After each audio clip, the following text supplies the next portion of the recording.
under the same roof, we share the love. Embracing the differences like hand in glove. Spreading peace and joy, it's a beautiful sight. Together we shine in each other's light. And how do we stand in love's pure might? Watching the world share in love and light. Hearts beating as one in our peaceful flight. Colors of harmony painting the night. And how do we stand in love's pure might?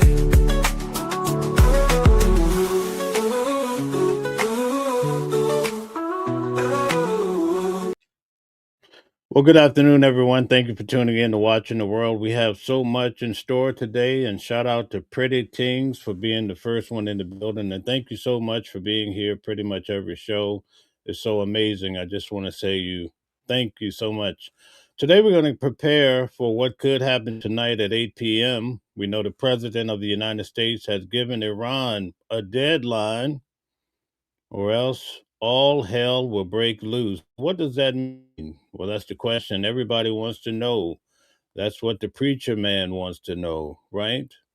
Well, tonight I have blocked out a series of time to be on guard and report to you live what's happening in regards to this war if it does kick off. We know that the president has given Iran some ultimatums, and if we, sitting here in the United States of America, do not come to the realization that we are affected by every little detail, then we're mistakenly wrong. We're deceiving ourselves with false reasoning to only think that we won't be affected if the war intensifies at a higher level.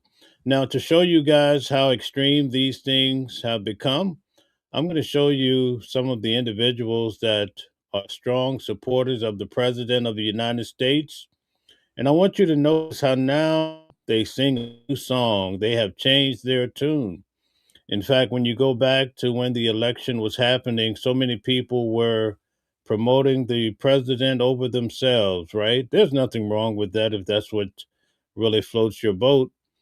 But now to see these individuals take a different stance in regards to the president is quite mind-boggling. Let's take a look at the first individual. He goes by the name of Alex Jones. Let's check him out and see what he has to say. And he does look sick. And he does babble and, sound like the brain's not doing too hot. And so we just cut bait on Trump, and we just mobilize against the Democrats. And we mobilize against neocons, we primary them, and we just fight even harder because look at how we've turned the tide. Look at all the good we've done. There's a fourth turning. Populists, nationalists, conservatives are winning everywhere. There's a Christian reawakening. And Trump is just a minor figure in all of that now. And we have to be appreciative of the old Trump that went through so much and got so much done.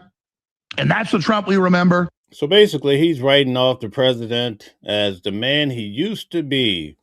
My grandfather would always say, I'm the same old rooster. I just can't crow like I used to, right? So that's what often people do when they're not happy about their current situation. They tell you, well, when I was 20 years old, I could run a mile, but I can't do it anymore. So basically, Alex Jones is now saying, well, President Trump was a great guy back then, just over a year and a half ago. But now he's turned into something that we cannot identify. Who is this masked man, as they would say, right? They're starting to turn on the president. In fact, they don't even want to claim him.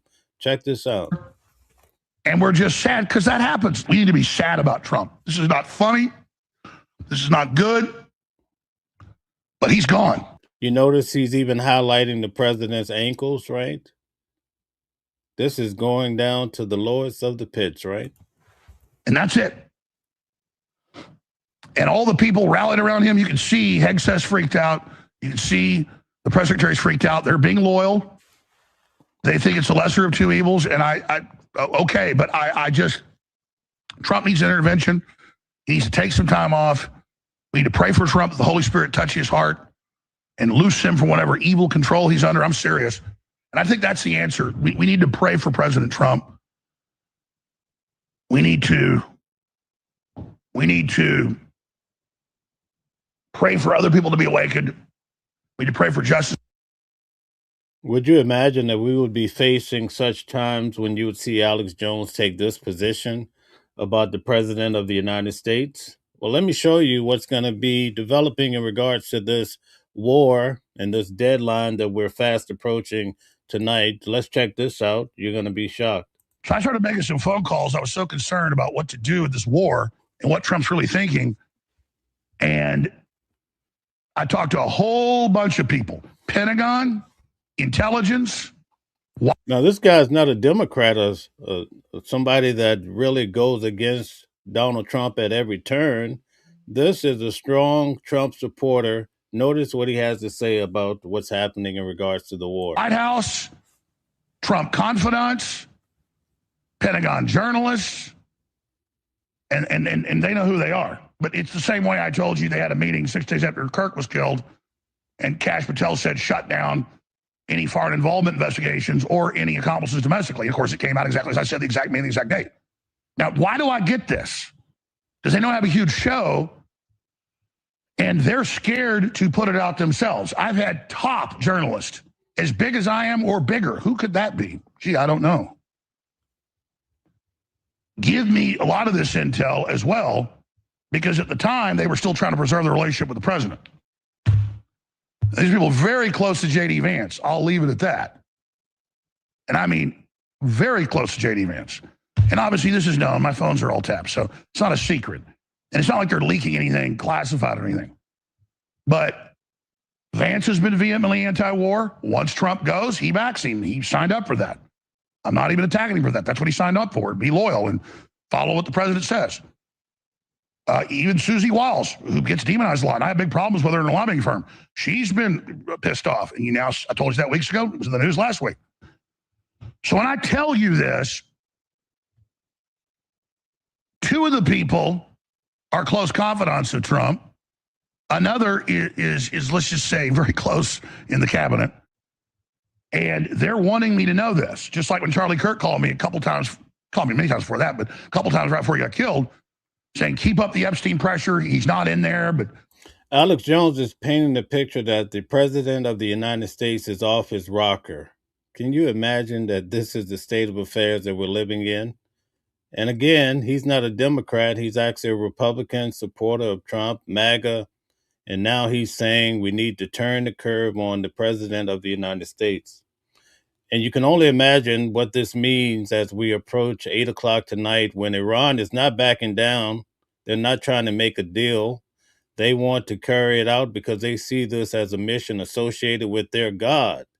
And once a man is committed to an act because of God, it's very hard to get him to change the position, because his life is often in the hands of God. So he imagined he's going to be saved. Even in death, these people feel like they're going to go to a place such as heaven, or they're going to experience nirvana, all of these glorious things, whereas the average person, like the average American, is just terrified because nobody really wants war. They've convinced him at the CIA not to release it. I told you about this. Right after he died. Keep it up. We're putting pressure. You saw that come out other places in his text messages. He also said, keep up the pressure on Iran. This will derail everything. This will derail the recovery. It'll be a quagmire. He's got a lot of bad forces putting pressure on him. And you saw, then the Israel lobby denied that Kirk ever said that, and they released the text messages and found clips of him on TV saying it. So the point is, there's a lot of lobbying of the president going on. And they don't want smart people like Charlie Kirk or Tulsi Gabbard or Joe Kent or me advising the president. And that was big news in the first admin. New chief of staff's main job is keeping Alex Jones away from Trump. Remember all those headlines? I'd say, sir, this person's George Soros, this person's globalist, this person's, he'd fire him. Just like you see a reporter, when they open up the reporters, they kind of cut that back now.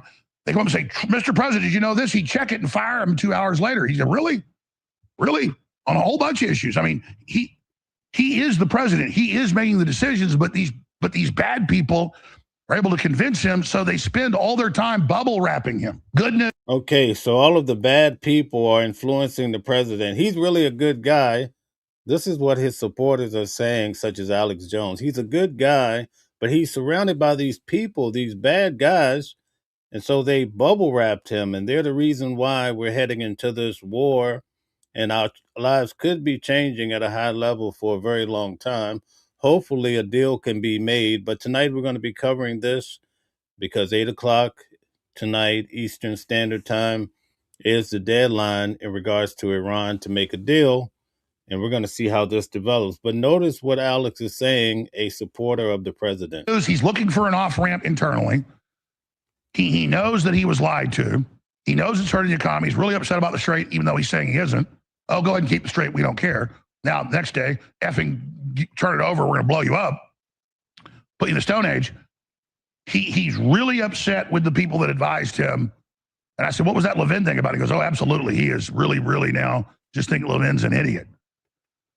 And then I saw Levin Saturday night. Okay, we need to go ahead and end it, but have a permanent U.S. base and just kill them here and there when we need to. Well, that's better than World War IV.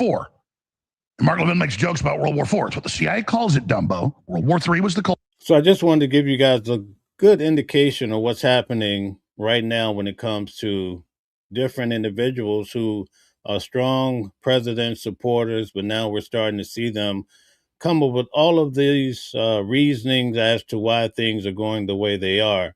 I'm going to show you now even how the Pope has come forward to speak in regards to these matters.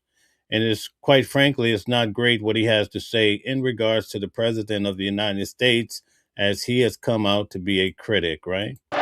Since becoming the first US-born leader of the Catholic Church, Pope Leo has largely avoided comment on his home country. He'd never mentioned President Donald Trump publicly until now. President Trump. But that era has come to an end, according to Reuters Vatican correspondent Joshua McElwee. Some Vatican officials have been telling me for the past 10 months that Pope Leo is quite cautious about how he talks about the United States. What seemed to change this week is that Pope Leo has become more and more vocal in criticism of the US and Israeli strikes on Iran that began the Iran war that is now in its second month.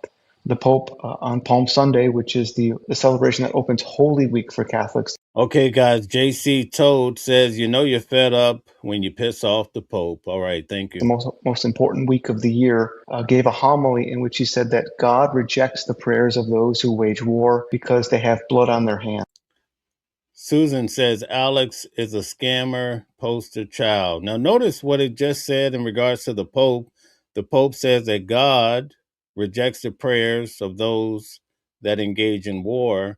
What is he saying in regards to this administration and the fact that we're engaging in war with Iran? Keep note of how this develops. This is a very strong thing for the Pope to say. Those comments were interpreted by conservative Catholic commentators as aimed at US Defense Secretary Pete Hegseth. May his almighty and eternal arms, who's previously invoked Christian language to justify the joint US-Israeli military action. The Pope's sharp criticism of the Iran war and his direct naming of Trump on Tuesday marks a significant shift in tone from the pontiff. Hopefully he's looking for an off-ramp. Hopefully he's looking for a way to decrease the amount of violence, of bombing. The Pontiff Leo chose to use an American colloquialism the president and administration officials would understand. I think broadly speaking, Vatican officials, like much of the world, are aware that President Trump is taking a lot of moves that are controversial and divisive, and they're quite worried about the direction of the world. They're worried about the atmosphere of violence in the Iran war, but also the other night we had this extensive breakdown about Christian nationalism, and we know that as a person seeking to be a Christian, in essence following in the footsteps of Jesus, right? They're supposed to lead with the love. War is definitely not a part of the story, especially in a glamorous way or engaging in war. In fact, the Bible says you'll learn war anymore. This is for people that are believers. But you have the Catholic Church, right, coming out to say, listen, you guys who are professing to be Christians, your prayers are going to be hindered if you engage in these wars. And also, this whole event started off with the taking of the lives of roughly 100 to 60, 180 young schoolgirls. So all of these things are at play, and we're starting to see it unfold, and we're seeing so many people push back on it, and they're being quite vocal. So in Trump's decision to remove President Maduro in Venezuela, or Trump's threats against Cuba and possibly looking for regime change in Cuba. And I think generally there's a great concern for where will the world be in the next few years, and what should the Vatican's voice, what should the Pope's voice be calling for? Leo on Thursday began 4 days of Vatican events leading up to Easter Sunday, when he will deliver a special blessing and message from the balcony of St. Peter's Basilica. It's one of the most closely watched appointments on the Pope's calendar, and one where pontiffs often make a major international appeal. And I think what we're seeing from Pope Leo is perhaps a recognition that, not beyond speaking in general terms. Okay, guys, Pretty Tings says, this is an outcry from so many people. It all boils my blood. How can so many people vote for this? Okay, thank you. With regard to the world situation, he's more willing, or seeing it as more important now, to kind of name names and also to mention President Trump by name. Okay, so that's coming from the Pope. You guys heard it first. You see what's happening in regards to this. But now we're going to take a look at what's happening in regards to this war in Iran and how tonight it could really escalate. But we're going to look at some of the developments of it. We are now going to bring in California Congressman Darrell Issa. Congressman, President Trump is telling us that his patience is running thin. His latest post on Truth Social has some really bad words in it, so we're just going to give you the gist of it. He said, Tuesday will be Power Plant Day and Bridge Day, all wrapped up in one in Iran. There will be nothing like it. Open the F word straight, you crazy B words, or you'll be living in hell. Just watch. Praise be to Allah. Congressman, do you want to see the U.S. start hitting, like the president says, civilian infrastructure in Iran? Well, the answer is, of course, the president didn't want to do it. He'd like to turn over to the Iranian people a country that can recover quickly with a change in the regime's behavior or a change of regime. But from the beginning, the president's made it clear that... So that threat that the president of the United States made, the one that everybody's been talking about, the deadline that I'm speaking about, 8 p.m. tonight, that's when all of this hell could ring forth. First hit was to stop the nuclear development when it was on the precipice of being used. The second one is to change the behavior of the administration or change administration. And the president in his negotiations been clear, he'll take either one. If this regime is willing to change its ways through a negotiation. So basically what Alex was just saying as we started off the show is that this whole war, the conflict, whichever way you want to frame it, it was sold to the president as being a very temporary, quick, we're going to drop these explosives on them. They're going to be screaming to change their regime. We'll be in and out. We'll come out looking very strong. But in actuality, what Alex Jones is saying is that the administration, some of these individuals misled the president along with the prime minister of Israel.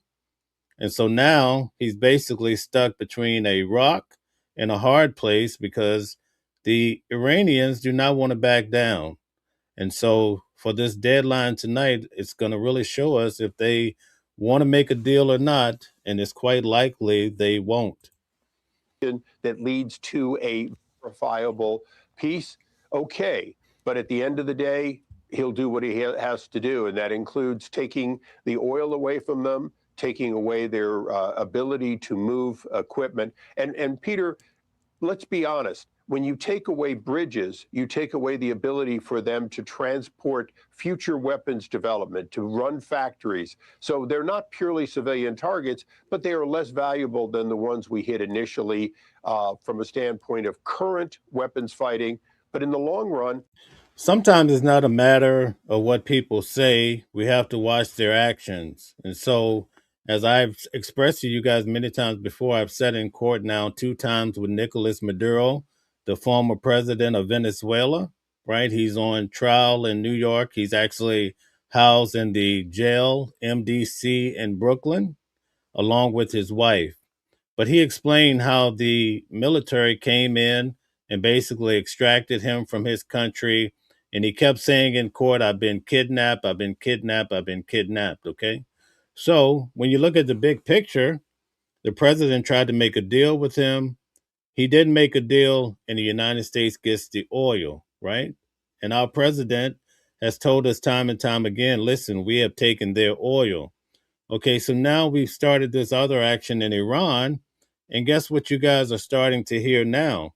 We're starting to hear we're going to take their oil. We're going to blow them to smithereens, and we're going to take their oil. So when you really back away and you look at it from the helicopter view, you start to see that the United States at a high level is trying to grab resources from other countries to probably take care of the debt that we have. And also, do not forget about what happened in Greenland, one of our allies. We want to take over that area for resources too. So, at the end of the day, a lot of this is about conquering and resources, although many people will not say it on air. The president's going to eliminate their ability to operate as a regime if they're not willing to capitulate. And he's made that very, very clear. And, Congressman, if the U.S., as we just saw, can land planes inside Iran to... Shout out to you, Gold Digger. Always nice to have you. You're such a powerful asset here at Watching the World. Then send in SEALs on the ground in Iran to go rescue a missing airman. Should they also go land planes inside Iran and send SEALs on the ground to go get Iran's uranium? Well, I think if they knew they could get it with the same precision, of course they would. But, you know, extracting uranium isn't something you do by a quick grab and throw it in the back of the trunk. And so it would be a much longer period of time, greater exposure. And this president's made it clear that if he has to choose between Iranian lives and American lives are going to be saved. And so it's very, very clear that the president is using other techniques rather than risking Americans whenever possible. And this is such a change from the earlier Republicans and Democrats, the way they did business. He's not putting our... So when you really think about it, it's quite the crisis of conscience, because America, even though we have a lot of diversity, it's primarily a Christian nation. If you don't believe me, when you go to court, they often have you swear on the Bible. A lot of the different laws are built into this whole arena when it comes to Christianity. We could break it down if you really want to. But when it comes to Iran, they have a different God that they're praying to. You'll hear them talk about, in fact, the president said peace to Allah or what have you when he was talking about them the other day. So each nation have their gods and they have their hope. But war, you have to ask the question, is it a matter of which God is more powerful as to who wins these wars? And why are we fighting over resources? Well, it's very important because this uranium that Iran has can be quite detrimental. And you can also see their philosophy. So we can't just write this off and say, oh, you know, a lot of people who don't even understand how this is working, they just speak badly. Oh, we're just going in. We want to do war. And they don't even have a clue of the threat that Iran has when it comes to the uranium. And even though at the last quarter of last year, the president actually expressed that they went in with Midnight Hammer and they really inhibited Iran's ability to create this nuclear bomb. Well, and I probably shouldn't be saying that word here on YouTube, but anyway, we'll say B from now on, right? Even though he said it was inhibited, they have come to find out that this enriched uranium is actually deep into the earth. So it's still a huge threat to their neighbors, but also to the United States. So it requires a balance in looking at this. I don't want to be the one to sit here and tell you war is bad, war is bad. Iran has taken such a strong stance. And just imagine if they had the enriched uranium and they had a nuclear weapon already. Just imagine for the neighboring countries what could happen. But it leads us to another question. If in Europe, their neighbor because actually their missiles reach some 4,000 miles, so it could hit Italy and some of these European places. Why aren't they going in to try to persuade the Iranians to get rid of these weapons of mass destruction and all of that? Why is it the United States that has to come from so far and put up this fight? And why is it that Israel is the one that's the prod that's really pushing for this war? These are the questions we really need to ask ourselves as we move forward, because at the end of the day, these big issues will definitely fall into your lap. It will fall into our laps. Boots in harm's way unless absolutely necessary, and then only if he can minimize the risk, as he did in this incredible recovery of our airmen. And Okay, we have JB says, trust our presidential Donald J. Trump's judgment. He is really, really trying to usher in a safe relationship with our nation. Thank you. you're talking about how maybe they would go get the uranium if they knew they could do it with such precision. The Pentagon only did this rescue mission because they had to. They say that Iran was getting closer to this kernel by the hour. But now that they have done it and nobody got hurt or killed, could this be like a dry run for boots on the ground? Well, Peter, again, the general made it clear. Deborah says, back in the day, I was taught that if you want to remain friends with people, don't speak religion and politics. Thank you, Deborah. That you had a trained individual who was moving to the safest possible location and communicating. Look, this uranium is exactly where it was put by the Iranians. This uranium is absolutely where they know. It could be booby-trapped. There's an awful lot of things. I'm a former EOD soldier. There's one thing you know for sure is that you don't know for sure what the booby traps are. And so to send our troops in and find out that they can push a button and blow up the site with us in it is not something we want to find out the hard way. And so the president is doing what he needs to do to get it the right way, which is to get the regime to turn over this and other tools and to change their way. Nobody said this was going to be easy. You know, we go all the way back to Jimmy Carter almost half a century ago, and every negotiation has failed. Every technique to get them to change has failed. And the president now is using the only technique that he knows will in time succeed, which is you will either change or we will be negotiating with your successor. He's already been through a couple of successors, and there's no question at all. They can at will eliminate who they're negotiating with and go on to the next negotiator until one of them realizes that going to meet Allah is something they'd like to delay. And Congressman, last thing before I let you go, the U.S. says that they have blown the Iranian military back to the Stone Ages.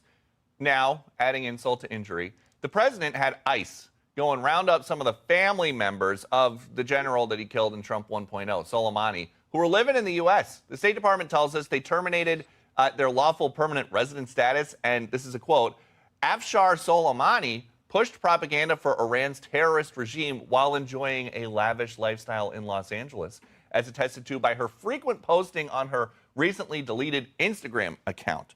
Congressman, what took ICE so long here?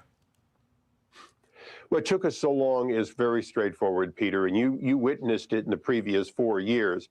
Over 10 million, perhaps as many as 15 million people allowed in.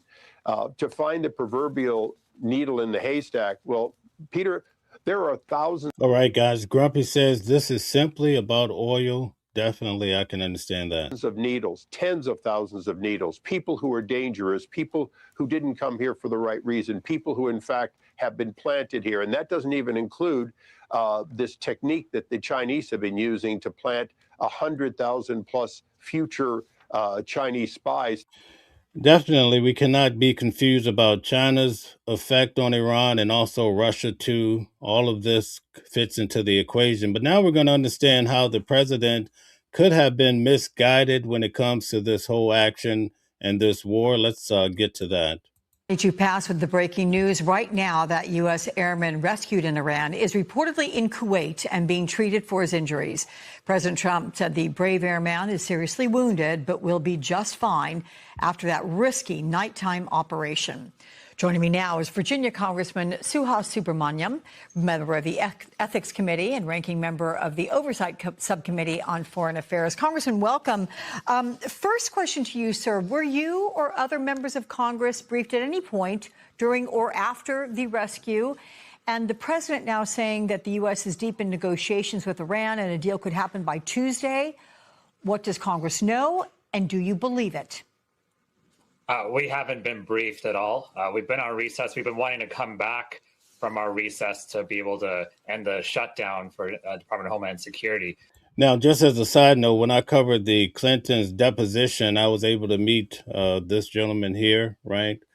And basically, from what he was expressing to the crowd as we stood there before the Clintons and also the representatives from the committee, one of the points of interest is that once the midterm elections come through and the Democrats win predominantly, the first order of business is going to be to try to impeach the president of the United States. So that gives you an idea of where we're headed. So on one track, we're headed to this war. And tonight at 8 p.m., things could really get out of hand. And then as a foresight, we see that the midterm elections are coming. We know that the president is really concerned about those, but it's going to be hard to navigate all of this because they're not on the same track. And one of the tracks, the one that involves the midterm elections, if it does not go in the favor of the Republicans, the Democrats are really going to have the president sitting in a very hot seat. But in the end, we have not been kept apprised of any negotiations. What I will say is he has said many times that this war would end and that the end would be right around the corner. Yet that has not happened at any point. So it's hard to really take seriously what this president actually says. But what about, sir, this morning? In that expletive-laden post, the president doubled down on his threat to launch a major attack on Tuesday if Iran does not. Guys, we have 500 people. Please hit the like button, share, subscribe, support the channel. Thank you very much for all the support. Not make a deal or reopen the Strait of Hormuz. So, Congressman, what's your reaction not only to his threats and language deeply unbecoming of a president of the United States, but this Tuesday timeline he's laying out? Well, he set timelines before and then backed away from them. I will say this president from the very beginning has completely misunderstood this Iranian regime and Iranian culture generally. And that is very important. You're supposed to know your enemy before you get into a war. And he has not shown any sort of understanding of them. Making these threats doesn't really deter them in any sort of way. In fact, it emboldens them to continue to. So I just want to give you guys a perspective here. When you think about China, they have all of these plans that reach out to some 100 years down the line. But here in the United States, because of our Republican and Democratic stances, we play tug of war. So now the Republicans are in, they have the strength. And now if Donald Trump loses his grasp with the midterm elections after starting a war, now the Democrats have to feel like they have to go and clean up what the Republicans have done. And then once the Democrats get in and they come up with all of their different strategies and they allow people who might identify a certain way to even start surgeries, and they get funding for their surgeries, they start the process, takes 4 or 5 years. But guess what? Then a Republican president comes in, and now all of a sudden, nope, we're not paying for your surgery anymore. You just stay like that the rest of your life. We get all of this going back and forth. Sometimes people get a little bit narrow-sighted in what I'm saying. You really have to stick with me because I don't want you to walk away and saying that did you say you were okay with people having changes? No. What I'm saying is that these things are happening. It's a tug of war going back and forth between the Republicans and the Democrats. And at the end of the day, we're not really getting a whole lot accomplished because we don't work together. For the last 10 years, it's been primarily about Donald Trump and getting him out of office. He's getting in office. It's just been one big fiasco while other countries are looking to take advantage of the United States of America, no doubt. Block the Strait of Hormuz. And even if he went through and he bombed all of the critical infrastructure in Iran, the Iranian regime does not care about its people. They just care about staying in power. And they would actually get some sympathy through this by him making life so much worse for the Iranian people and bombing infrastructure. So it just shows a real lack of understanding of how to approach this war from the very beginning. Let's look stateside, because Thursday, Trump fired Attorney General Pam Bondi, in fact, a couple weeks before her scheduled deposition on the Epstein files. And your colleagues, you all still want her to appear. Let's take a listen to Ro Khanna. I mean, if we could chase Hillary Clinton, who hasn't been in office for 20 years, certainly we can get Pam Bondi to explain why she covered up documents, why we haven't had prosecutions. What do you make of what Ro Khanna said there? Is he right? So do you expect her to show? And what would you want to ask her? Yeah, he's exactly right. When he says chase, he means they actually tried to hold Hillary Clinton in criminal. We're actually going to break down Pam Bondi at the end of the show. I'm going to show you everything as the reason why she received the boot. Okay, but we're going to keep moving for now. We have so much to cover today. And we're going to understand the U.S. strategy when it comes to Iran. The president lashed out at NATO allies today for rejecting his call for help against Iran. Fareed Zakaria is with me now. And guys, please don't get too bundled up in your pants, because we're going to go back. You're going to see some Fox News. You're going to see some CNN. You might see a little bit of this and that. It all tells us a big story as we look at things from different perspectives. All right. It's America first, not about blues and reds. It's about unity. He's the host of CNN, Fareed Zakaria, GPS, and he's written an op-ed in the Washington Post with the headline, quote, "Iran is an imperial trap. America walked right in." What do you mean by an imperial trap? Well, you know, when you're a superpower and you can do stuff all over the world, you have to be relentlessly focused on, does this rise to the level of something that affects the... Guys, take a moment, hit the like button, share, subscribe, but also hit the heart buttons to get us in the algorithm. Thank you. Core interests, values, and prosperity of the American people. And this one just doesn't feel like that. Iran was a manageable problem. It was being contained. And it reminded me of those many times that Britain, when it was the global superpower, would get dragged into places like Iraq. So you see what he's saying? He's comparing America to Britain, and how when they were a superpower, they were getting dragged into all of these different wars. But notice what happens. It's like Afghanistan. And it's kind of squander away its superpower status while America and Germany were building their industrial might. And if you look at what the United States has been doing for the last 5 years, 3 wars in the greater Middle East, while China is building up its industrial might, the historical China is building up its strength, sitting back. And also, while we're tackling all of these issues, such as Iran, you have China on the low, as they say nowadays in the modern vernacular. On the low, they're feeding Iran different intelligence and also supplies. You also have Russia doing the same thing. What does this mean? These are the questions we really need to focus on and try to understand to have preservation for the future. Parallel is kind of eerie. Why do you think the president is calling this an excursion? I mean, they insisted on calling the Department of Defense the Department of War. Secretary of Defense wants to call himself the Secretary.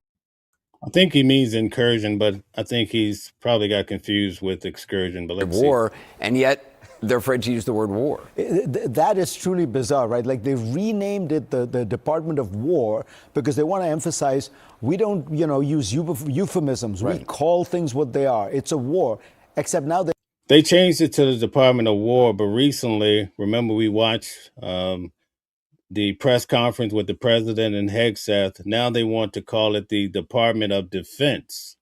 The Department of Defense. They're saying it's not a war, even though it plainly is. The excursion thing I've heard is fascinating. Apparently, Trump was briefed on a number of times on the Iran war, and it was called an incursion. He started... See what I said? I was right. So it was an incursion. Okay, very good. An incursion into Iran. An incursion into right. He started to call it an excursion, which is a brief trip organized for leisure activities. And maybe this tells you something about the way the White House works. No one has the courage to just gently and politely Is that really true? correct the president. Well, you tell me. You've watched the White House. In those cabinet meetings, Anderson, do you think any of them are saying, Mr. President, you misspoke? Actually, the word is incursion, not excursion. Yes, I mean, if they won't correct their shoe size with the shoes he's given out. Marco Rubio is running around in oversized shoes, which is surreal. The NATO alliance, what does this, I mean, I've been asking everybody tonight, but I think it's a very real issue. What does this, whatever happens in Iran, this, to the president, proves his point that NATO is not there for the United States?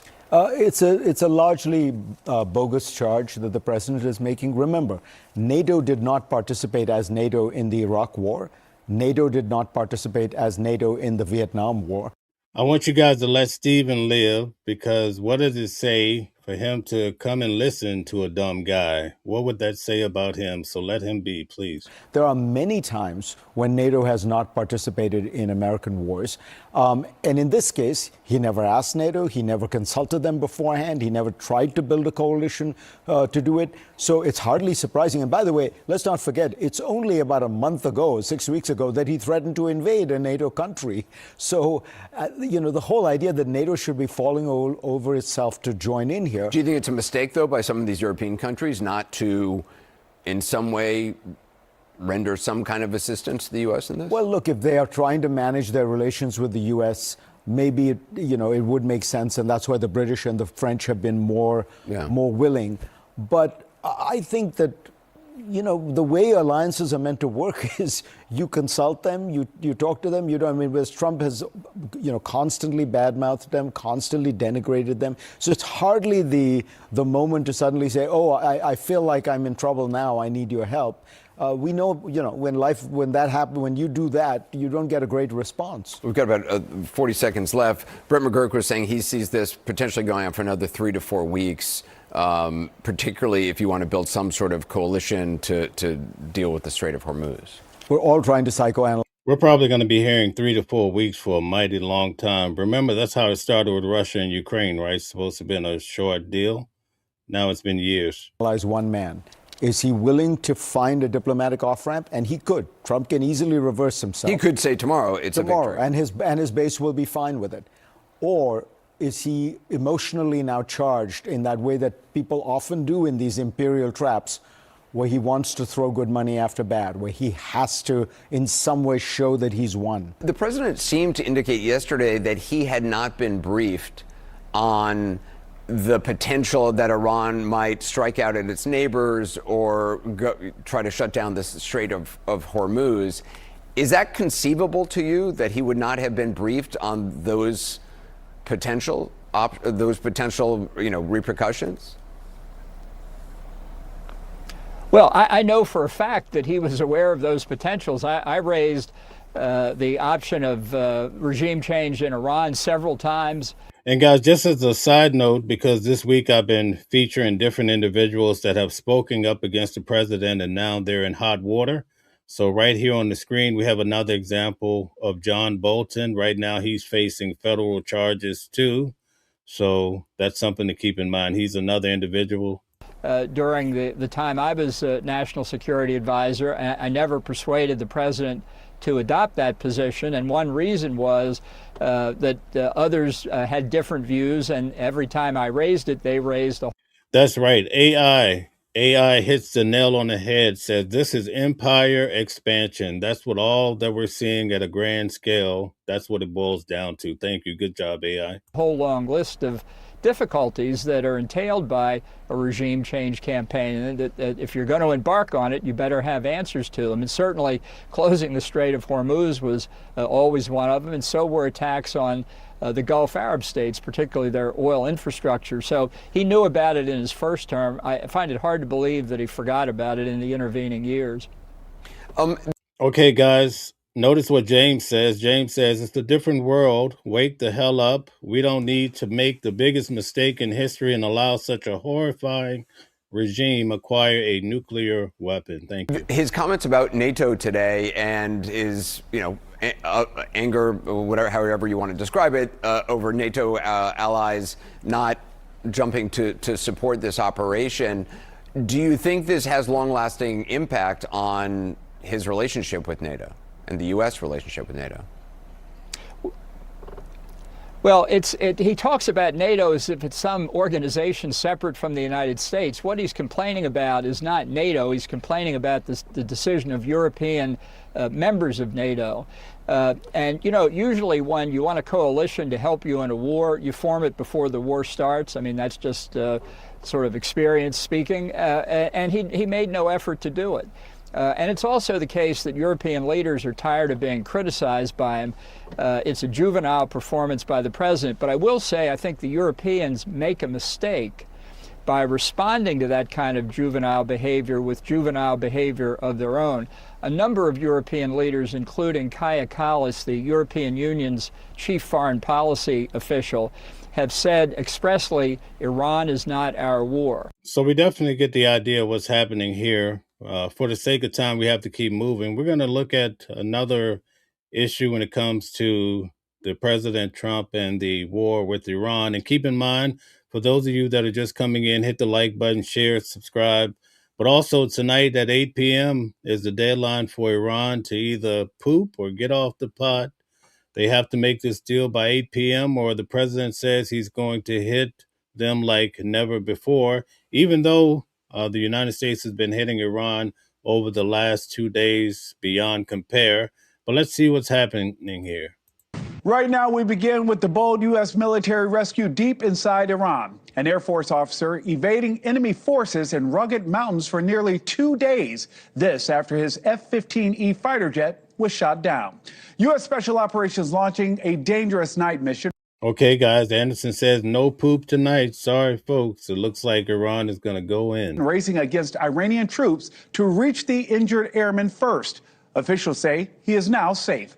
Joining me now on the phone is TheHill.com's Julia Manchester, who just got off the phone with President Trump. Julia, good afternoon. Break it down for us. It's amazing how the United States went in and rescued these airmen, right? It's beyond compare. Because I'm sure the commander-in-chief had a lot to say.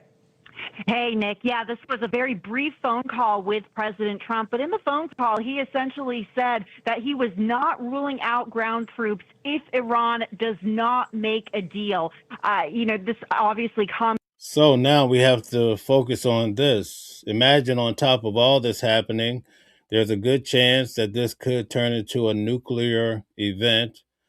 But as a side note, we could also perhaps take the direction where they send in troops on the ground, boots on the ground. What does that look like? A lot of people are trying to figure out how is this going to affect, because we have a lot of people, I'm sure, if you have someone in the military in your family, put a 1 in the chat. Let's see how many people have family members that are in the military. After he's threatened to obliterate Iran using very strong language this morning in a number of Truth Social posts and also in a number of phone interviews. President Trump, of course, is in Washington this weekend and has been monitoring the situation from the White House. He was at the golf course earlier today, but President Trump saying he is not. So already we have a multitude of people. Military families are represented quite well here. I just had an individual that went out to Germany, so I keep talking about it. It's very important times. That's why we want to cover this and make sure everybody is up to speed to what's happening. Not ruling out ground troops. And then when I asked if he was optimistic that if Iran would make a deal, he essentially. Okay, guys, Gamer says, I have several in my family. So that's a lot of pressure, right? A lot of pressure. And thank you for supporting such brave individuals. Did not answer whether he was optimistic, but said if he was smart, they would make. If they were smart, excuse me. If Iran was smart, they would make a deal. So President Trump not ruling out potential ground troops as we really see an escalation in rhetoric in the Iran war. Julia, let's talk about that escalation in rhetoric. Okay, we have Shada. Shada says, I have several family members in different branches. Shout out to you. I know in some way you help those individuals, and it's a beautiful thing that we have brave people serving for the country. Because if we were indeed to have ground troops hit the grounds of Iran. I thought it was quite interesting, the motto that these individuals have in the Navy. I think these SEALs says, so that others can live. What a brave attitude for individuals to have so that Americans can definitely enjoy freedom. So we have to be very balanced when we view these matters. There's never, everybody, if I was to poll each individual here, everybody would have a different take on it. The key is to try to do things smart, but not just unnecessarily taking people's lives like what we're seeing at some of these levels. We know that that would go against his America First agenda. It would go against the America First agenda, you would think, surface level. However, we do know that in the past, President Trump has been adamant, saying that it is America First to go after Iran because he is protecting Americans if Iran were to get a nuclear weapon. So that's the argument there from President Trump. But look, ground troops could lead to another escalation, and an escalation that maybe some even Republicans aren't exactly ready for. So going forward, I think it's going to be some tough decisions. But we do know that President Trump said earlier today in an interview with Fox News, I told you he's been working the phones with reporters, that he expects to potentially make a deal by tomorrow. Julia, we know that this has been a busy week. I just saw a report here in New York where we have to be cautious going over bridges because I guess they imagine there could be some retaliation because the largest bridge in Iran was taken out. In fact, it was under construction, had been under construction for a very long time, for years. And the government went in, our government went in and wiped out the bridge. And the president has boasted about it several times. So that's why here, with the threat of sleeper cells, we don't look at bridges the same as we try to cross. It's become quite a phenomenon here. And so we have to wonder, Iran has already said that if, because the president says he's going to hit their water sources and also bridges and so forth, power, Iran is saying that they're going to hit the neighbors in a similar way, neighbors who are not necessarily involved in this war. Let me show you what Iran has done to some individuals that are regular civilians. What a sad case.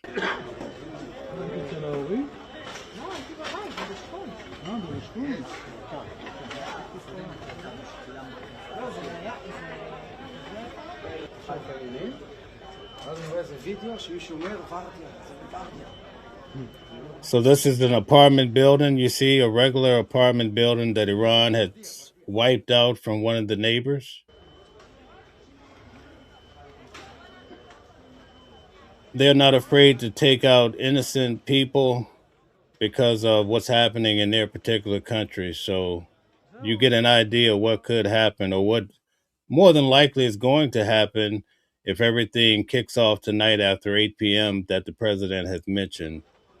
But these are some perilous times indeed, not to be fear-inspiring or fear-mongering, but just stating the facts so you understand what's happening around in our world, because eventually it all comes knocking at your door, whether you like it or not, whether you agree with it or not.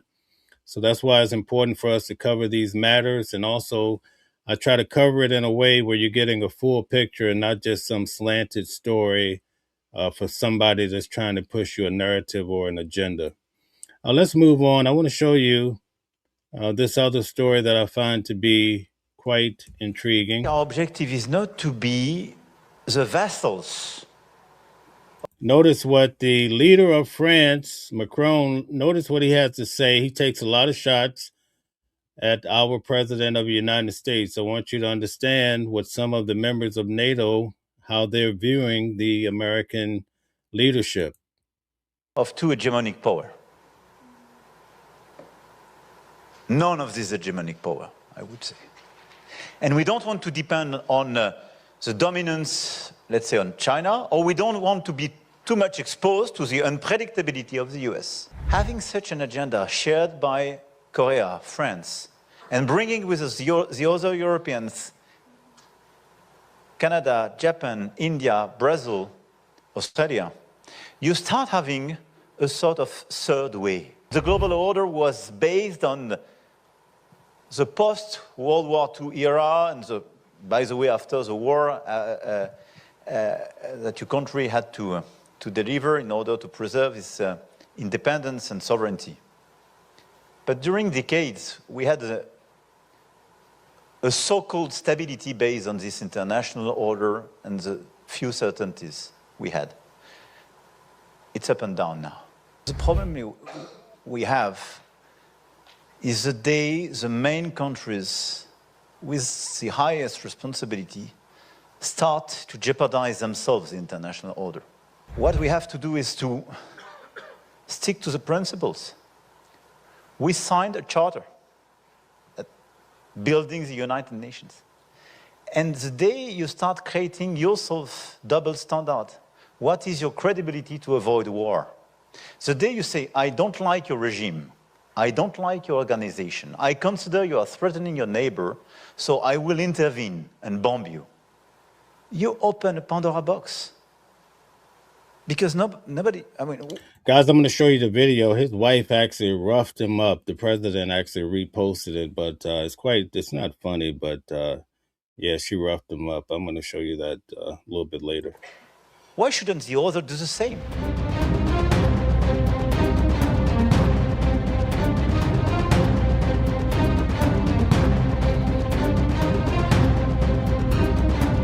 So yes, we have these other countries talking negatively about the president, about our positions, our stance, and keep in mind what happened over the last week when the president asked them to help with the Strait of Hormuz. What happened, folks? They said no. In fact, some of the different places, such as Spain, said you can't even land in our airports, right? Speaking of airplanes, I'm going to show you something that happened last weekend. Actually, while I was traveling on an airplane, this happened. Glad it wasn't my airplane. But I want to show you how this airplane landed on the road. Imagine, what would you do if you're driving down the road and you see something like this? Dashcam video captures the shocking moment a Pennsylvania highway turns into a runway. First responders rushing to the scene. Has the airport been notified? Tower. A small prop plane threading between speeding cars Saturday morning on Interstate 78 outside Allentown, Pennsylvania. An incredible emergency landing, stunning drivers on the road. Wow. You see this in news, but you don't see this in real life. The FAA says 2 people were on board this Rockwell Commander reporting engine issues. State police say the 2 were on their way to the NCAA basketball tournament in Indiana. They may be late to the game, but they're safe and uninjured tonight. Ooh, that has to be quite terrifying, right? To see it in your rear view or in front of you, any way it comes down. And just imagine if you're on the airplane as well. It is pretty remarkable, but fortunately there were no injuries. He did the best he could given the... Okay, guys, Gary says, welcome in, Gary. Thank you guys for subscribing to the channel. Please hit the like button as well. Gary says, this is Trump's and Netanyahu's mess.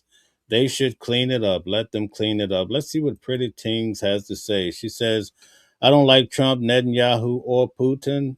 I do like Macron and Zelensky. Okay. Thank you for your information, your thoughts. Thank you very much. JH says Spain will be one of the first countries to fall if NATO dissolves. Thank you.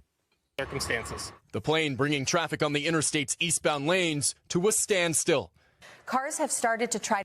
You know, I've been traveling. I've seen helicopters on the road rescuing from an accident, but I've never seen an airplane land on the highway. Has anyone in the audience, some 500 people, has anyone seen anything like this before? To turn around on the interstate. Aerial views show a line of vehicles backed as far as the eye can see as first responders worked to tow the plane. As it got closer, I was like, that plane's really freaking close. Thank you very much, Anderson. I really do appreciate hearing that from you. And I'm glad you've chosen to subscribe and hang out with us. It means a lot. We have Grumpy in the building, guys. Go check out Grumpy's channel. He's dropping good comedy and good facts all day long. Grumpy, shout out to you. This is his channel here. Grumpy 7921. He's a good man indeed. Caprello's here. Caprello is a strong Trump supporter. He loves Trump. He thinks about Trump all day long. He wants to be Trump. He wished Trump was his uncle. He just loves him some Trump. But Caprello, shout out to you.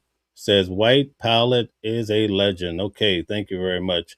We're going to move on. And this is something that I really want you guys to heed and take it to heart. A Good Samaritan, right? Remember in the Bible, it talks about the Good Samaritan. That's where that topic comes from, the Greek, right? A good Samaritan gets jammed up by someone they're trying to help. So we have to be careful this day and time when it comes to helping people. You might end up needing help, right? That's if you survive. Let's check this out. Quite a sad story. Man says he was afraid for his life as he was attacked by a man who he stopped to help on the side of a Central Florida expressway. That man is now in jail facing multiple charges. This happened Monday morning on the 429 expressway near the Sidell Road exit in Winter Garden. West 2's Justin Shecker talked with the victim. I don't want to lose my humanity. We're put on this earth to help each other. And that's exactly what Hans Hamilton tried to do Monday morning on the 429 expressway in Winter Garden. I saw a car crashed. I saw a door open. So being a good person, any human being would see, you would just pull over to check. As Hamilton parks his Tesla, the man in the red t-shirt appeared to be lying motionless on the ground next to a white Lexus that had slammed into a guardrail. I rolled down my window. Hey, are you okay? Are you okay? No response. So I'm thinking, this person's dead. So I open up my car door. Put a 1 in the chat if you would stop on side the road to help someone, being a good Samaritan. Put a 2 if you would never stop unless you really can identify the person, you know them well. Let's see. Do we have any good Samaritans in the building? And shout out, we have a super chat. Membership gifted by Anderson. So shout out to the new member. I have a great membership lecture coming up tonight. I think everybody's going to really like it. We're going to talk about the subject when it comes to labels and also attachments. A lot of people cannot decipher between love and being attached to a person. There's a big difference. A lot of times, even when people break up, and I don't want to get into this whole subject right now, but we will get into it tonight. People think they love someone when they're just attached to them. A lot of the pain and sorrow comes from attachment. We're going to get into that, but that's a whole different subject matter. As far as the question, though, we see, I think we're pretty balanced. Some people said they would stop on side the road to help someone. Others are saying they wouldn't. So I see we have a balanced group here. Grumpy says, difference between love and lust is a stick of gum. All right. You'll have to come on and tell us all about that too, Grumpy, when we get into that later. Thank you. As soon as I opened that car door, he was off that ground. So he was waiting. This video from a camera in his car shows the man hop on the hood of the Tesla, and he starts stomping on the windshield. So that's on a little incline of 429. It pulled me out of my car. As I was falling backwards, he was jumping off the roof on top of me. And that's when he started kicking and pummeling me. A different camera captured the ambush attack and the man repeatedly punching his head. I know on the back of my head they counted 8 different bumps, plus the kicks to the jaw, which I can finally today, I'm able to eat a thin sandwich, but I still can't open my mouth all the way. Hamilton says the suspect, later identified as 44-year-old Daniel Coman, threatened to take his life. The whole time he's hitting me, he's telling me he's going to kill me. And he didn't just tell me. His eyes were void of any humanity. I believed it. He seems like a guy that would stop to try to help somebody. He comes across as a good Samaritan, right? So when I was fighting, I knew the last thing I was going to see was not that ground. Hamilton explained how he managed to get off the ground and away from his attacker. I cannot beat him strength-wise. So I have to try to incapacitate him. So I think I was pommeling in his jugular vein in his neck. Deputies arrested Coman. Well, he said he could not beat him. That's not the attitude to have. You always have to go in prepared to fight to the end. Believe you me, you just can't lay there and let somebody pound on you like that, for sure. For battery and criminal mischief for what he did to Hamilton and his car. He's also facing charges of resisting with violence, as well as assault and battery on the first responding deputy. All right, AP says the person was possessed. I was thinking maybe the person was high off or something, or just ready to go to war, wanted to go to battle, right? Thank you guys for all of the great comments I see rolling in. Thank you very much. Now we're going to switch up a little bit. I want to talk about Sean Diddy Combs. This week he has court in New York City. He's trying to appeal his case. A lot of people have different ideas when it comes to the outcome. Last Sunday, we had the criminal defense attorney Calvin Johnson on, and basically he was talking about Sean Diddy Combs and how it's very unlikely that he would win the appeal, but many feel like maybe he could pull this off. We're going to take a look at it and see what's happening this week. Diddy Combs' release date has changed once again. The rap mogul, who is Deborah says, high on spice. Now, that is too funny. Caprello says, Diddy is black excellence. Thank you. currently serving a 50-month sentence for convictions on 2 prostitution-related charges, will now be released April 15th. So this is very important. I want to break this down. As you guys know, I attended Sean Diddy Combs' trial for 9 weeks. 2028, according to Federal Bureau of Prisons records viewed by E! News. Combs' new release date is 10 days less than his previous. If you notice, she said that he walked away with 2 charges in regards to convictions regarding basically prostitution. Okay. Now, the way that his criminal defense attorney, Mark Agnifilo, explained it is that typically when a guy gets charged for, maybe a guy goes strolling through the hood or downtown, picks up a prostitute or 2 separate occasions, if he would have to go to court, typically under those circumstances, he might get 6 months at the worst scenario, right? But when it came to Sean Diddy Combs, that argument did not stand up. And let me explain to you why. The judge in this particular case chose to use his previous bad acts, the previous bad acts of Sean Diddy Combs. So during his entire trial for 9 weeks, I was there every day in the main courtroom sitting behind Sean Diddy Combs. I saw Cassie come in. I saw a lot of different witnesses take the stand. There were some men that actually came into the courtroom, and they were actually dancers who turned out to be gigolos or to be male prostitutes of some sort. This all came out within the trial. But there was a main charge that Diddy had of RICO, which basically had way more downsides. In fact, if he was found guilty, he could have spent life in prison. Also, he could have lost his assets, okay? Now, when it came to the details that many of these witnesses talked about, some talked about, you actually saw the video of Cassie being beaten on the ground. On the first day of the trial, they showed her being kicked. I think they showed that video 8 or 9 times, I counted, okay? You also had another girl come in. I think her name was Bonner. She said that Diddy had her hanging over the balcony, but under cross-examination, Westmoreland really tore her apart and showed that maybe he didn't have you hanging over the balcony and you're making up these stories because you're trying to get money out of Sean Diddy Combs. So we saw a variation, a lot of tug of war going back and forth when it came to Sean Diddy Combs' trial. But in the end, when it came down to the sentencing, the judge actually, even though the jury found Sean Diddy Combs not guilty for the 3 main charges, right? Even though the jury found him not guilty, the judge decided to factor in the bad acts that came out in the court proceeding, and that's the reason why he received those 50 months, okay? Now, keep in mind that Calvin Johnson, he had predicted that Sean Diddy Combs would get, I believe, 49 months or either 51 months, something like that. And Sean Diddy Combs ended up getting 50 months. So I say all of that to set the stage for this Thursday. Sean Diddy Combs will be back in court. We'll be there, boots on the ground, covering the oral arguments for his appeal. Now, I think, let's see if I can remember her name. Shapiro, I believe, is his attorney. She's one of the leading appeal attorneys in the nation, and that's who's going to be representing him in regards to this appeal.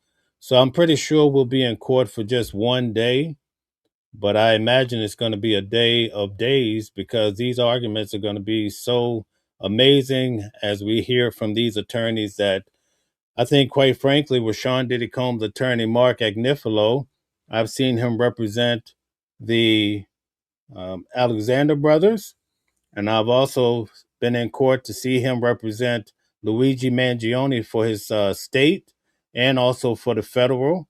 So Mark Agnifilo has been in court for all of these trials, and I also heard that he's going to be covering Harvey Weinstein. I covered his case too. I will be covering his case coming up. I'll also be covering Chris Brown out in London. So many cases coming through, especially when it comes to Carmelo Anthony down in Texas. I have Tyler Robertson out in Utah. So this year I'll be traveling more or less covering these cases to help you understand what's happening in regards to them. Now, this time we're going to switch gears. Technically, at this point, I would typically end the show here and tell you guys thank you so much for all the likes, shares, and subscriptions. But over the last couple of days, I had been traveling and I missed out on quite a few very important stories. Okay. So today we're going to take some time now and we're going to break off from our news at noon and we're going to cover Pam Bondi because I think it's very important for us to understand what really happened to Pam Bondi and why was she fired by the President of the United States. It ties in so nicely with the Epstein files. And I think that it's going to actually make matters a lot clearer for us in trying to understand what's happening, not only with the war, but also what's happening when it comes to this administration, especially when it comes to the president. So at this time, I'm going to show you guys a few things in regards to Pam Bondi. We're going to take our time and I'm going to build a narrative that you walk away and you understand why she was fired. Now, before I tell you that story, I have to take you guys back to court. So stay with me for a while as I explain this to you. I think it's going to make the story about Pam Bondi more advantageous for you if you just listen to what I'm about to lay out for you. I attended Donald J. Trump's trial in New York City. So I went to his trial. It was at 100 Center Street here in Manhattan, New York. Okay. The attorney that the President of the United States, this trial happened after he lost to Joe Biden. So maybe about 2 years into Joe Biden's reign, right, we'll call it, Donald Trump had to go to court and sit in the seat that was waiting for him. Well, let me explain that to you as well. So you have to take some time and stick with me here. When the President of the United States won the first time around, his attorney, Michael Cohen, who we're going to have on the show coming up, he was indicted in regards to Stormy Daniels and some other matters. In that particular court case that I covered as well, there was a co-conspirator who was not named in that case. So what I did, I went on to Facebook and I said to everyone, I said that the President of the United States, because at that time, Donald Trump was the president. And I said, Michael Cohen received, I believe he had to serve 2 years. I said that the reason why the co-conspirator is not named in this particular document is because the co-conspirator is none other than the President of the United States. And I said that one day he's going to have to come and sit in that seat. And that's what happened. He lost to Joe Biden. And guess what? The Southern District of New York came calling for him and they made him sit in that seat. So then the President of the United States came into the courtroom. I would attend the court proceeding. I was actually in the courtroom when Costello was there. He got into it with the judge, and the judge made all of us leave out of the courtroom. But the president came out the same as myself. He would walk past me. When the judge kicked us out of the courtroom, all of us had to come and stand in the foyer area. And so the president was there just standing right there with the rest of us who were just covering the case, okay? So ultimately, the president of the United States received 34 felonies. A lot of people are saying that this is at the state level. A lot of people are saying that it's quite bogus, okay? But here's the key point that you have to understand about this case, okay? Todd Blanche represented the president for his personal matter in New York City court, okay? I met Todd Blanche. I have photos with him. We didn't know that the president was going to actually win again. I was just there documenting history, just as I often do with these cases. So I had a chance to meet Todd Blanche and his team. Well, lo and behold, who's the man in charge now that took the Pam Bondi. It's Todd Blanche. So he went from, and this is my point for you guys to understand, Todd Blanche went from representing the president in his personal life. I was in court with Todd Blanche. I heard his arguments. I saw his team. We'd rub shoulders that way. And then who would knew that he would now be serving, right, sitting in the top seat in the defense for the President of the United States with the Department of Justice. So you see how this man came from the personal into the government. That's important for you to understand, okay? So now that he's actually taken the place of Pam Bondi, you'll start to realize that this all connects with the Epstein files as well. When Ghislaine Maxwell, they had to meet with her. Guess who they sent to meet with her? It was Todd Blanche. So Todd Blanche, in essence, you could say he replaced Michael Cohen, who was the president's first attorney, we'll say first, the one that actually had to go do time because of certain things that he did along with the president, allegedly. And in court, it turned out to be found guilty, okay? Whether you agree with that or not, that's on you. I'm just telling you how the facts went down. So Todd Blanche, he went to meet with Ghislaine Maxwell. And remember, Ghislaine Maxwell, when Todd Blanche met with her, she said the president did nothing wrong. I never saw the president doing anything with girls. She says, I didn't even really see Epstein doing anything wrong. Okay, so you have to keep this in mind. So Todd Blanche met with her in the prison. After he left from her, within a week or two, she was moved to a softer prison camp. A prison camp that you cannot go there if you've been guilty of any type of SA.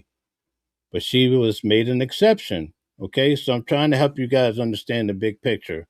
So again, just for narrative's sake, Todd Blanche, who is now taking the place of Pam Bondi, who we're about to cover, right? He was Donald Trump's personal attorney in the Stormy Daniels case, where the president received 34 felonies.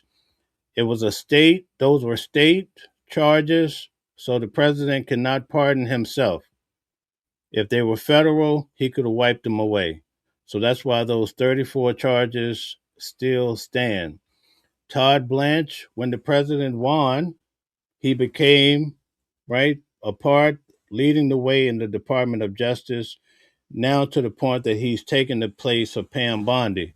I say all of that so you can start to understand as I break down why Pam Bondi was fired. And when you hear Todd Blanche talking, it's important for you to factor in what I just told you. So let's get to it. I guess it'll take us another hour, but we have time for it today, so we're going to get to it. Thank you very much for all the support. Hit the like button, share, and subscribe. I really do appreciate you guys tremendously, but let's get to it. Trump and Attorney General Pam Bondi were side by side on their way to the Supreme Court. This afternoon, she's out of a job. Sources tell CBS News it comes amid the president's dissatisfaction with how aggressively she pursued his priorities, including prosecutions of perceived political enemies. I took office with two main goals: to end the weaponization of justice and return the department to its core mission of fighting violent crime. The president, in announcing the change on social media, called Bondi a great American patriot and a loyal friend. He went on to say she will be transitioning to a new job in the private sector. Deputy Attorney General Todd Blanche, Trump's former personal attorney, will now lead the Department of Justice as acting AG. Okay, so this is Todd Blanche, the gentleman that I was talking about that I met during the trial here in New York for the President of the United States. So far, I've been around two presidents, Bill Clinton and also Donald J. Trump. At a political conference last week, he talked about cleaning out DOJ employees who worked on cases prosecuting President Trump. There is not a single man or woman at the Department of Justice who had anything to do with those prosecutions. How many have been canned? Over 200. So the word on the street that I want you guys to keep in mind, the reason why Pam Bondi gets canned, why she's fired. Remember the show The Apprentice? You're fired. The reason why she was fired is because one of the reasons is because she did not do a great job in going after the president's political enemies, as far as the individuals such as Letitia James, James Comey. You down in Georgia, you guys see what's happening. John Bolton. He felt like a lot of these cases were stagnant, and these are the individuals who previously had indicted him, led the charges against him, and he felt like she was not really putting the screws to these individuals. I say that lightly, but she was not doing a good job at getting revenge in a way. Senate will have to confirm the president's eventual pick to replace Bondi. Sources say the possibilities include EPA Administrator Lee Zeldin. During Bondi's time leading DOJ, the department did pursue criminal investigations into President Trump's perceived adversaries, including former FBI Director James Comey and New York Attorney General Letitia James. Both cases were dismissed. She's also faced heat over the release of DOJ files related to the Jeffrey Epstein case. Okay, very good. So that gives you an idea of what happened, but I want to show you what set the stage for this to happen in regards to Kennedy. This senator, I tell you what, he is definitely one because he's also the person that was the catalyst for taking out Kristi Noem as well. So let's get to this. I want to show you guys how he really made it very hard for Pam Bondi to answer these very important questions. Let's suppose that I'm appointed special counsel at the Department of Justice. And I go to the telecommunication companies, the phone companies. Let's single out AT&T, and I say, look, I know you're busy, but I want to see a copy of the phone records of a sitting United States senator. They're not going to just give them to me, are they? No, Senator, of course not. In fact, they're probably going to ask me what planet I just parachuted in from, aren't they? Yes, Senator. They're going to tell Guys, hit the like button, share, subscribe. Thank you. me to come back with a subpoena, aren't they? Yes, Senator. Okay. What do I have to show in that subpoena to get those phone records of a sitting? Did I mention it was? Now, I want you guys to keep in mind, remember when Kristi Noem was questioned by Kennedy? She was fired. We saw the same thing happen with Pam Bondi. You have to pay attention to how this all materialized. A sitting United States senator? I can't remember. What do I have to show to get the phone records of a sitting United States senator? Yes, Senator, there were actually 8 sitting United States Yeah, I senators, heard that. and you would have Heard to that. have cause. I'm sorry, what do I have to show? You would have to have cause to get the Good subpoena. cause or probable cause? Probable cause. Okay. Probable cause, or if it's a subpoena, deuces take them, good cause, to show what? You would need good cause for a subpoena ducis tecum, and what you would have to show is that you believed a crime had been committed, or there was a possibility of a crime, or that could lead to other crimes. We By the frequently in criminal enterprises subpoena cell by the phones. sitting United States senator. Senator, they would have to have believed you were part of a criminal conspiracy, is my understanding. Would a judge have to sign off on it? On the subpoena? Yes, Senator. Well, for a subpoena ducis tecum, Jack Smith probably took it straight to the judge. Now, the phone companies, particularly their general counsel, if they're worried about civil liability, even with a subpoena to get the phone records of a sitting United States senator. Did I mention it was a sitting United States senator? Yes, Senator. The general counsel for that phone company, let's say AT&T, they have the right to seek to quash that subpoena, don't they? Phone companies frequently do that. Yeah.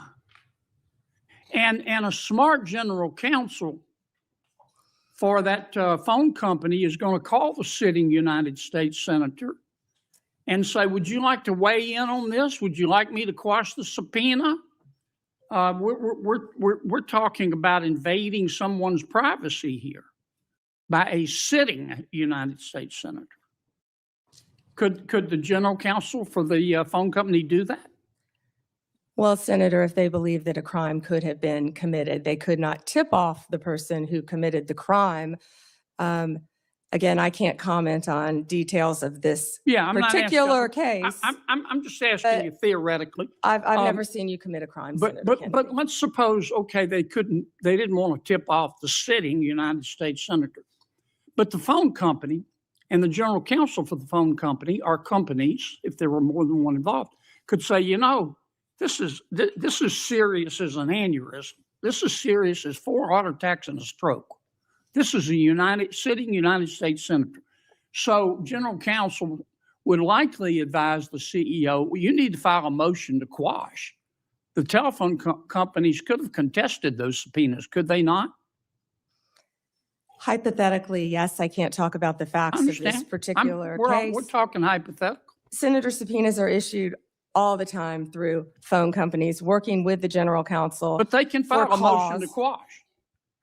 They could, yes. Yeah. In any case.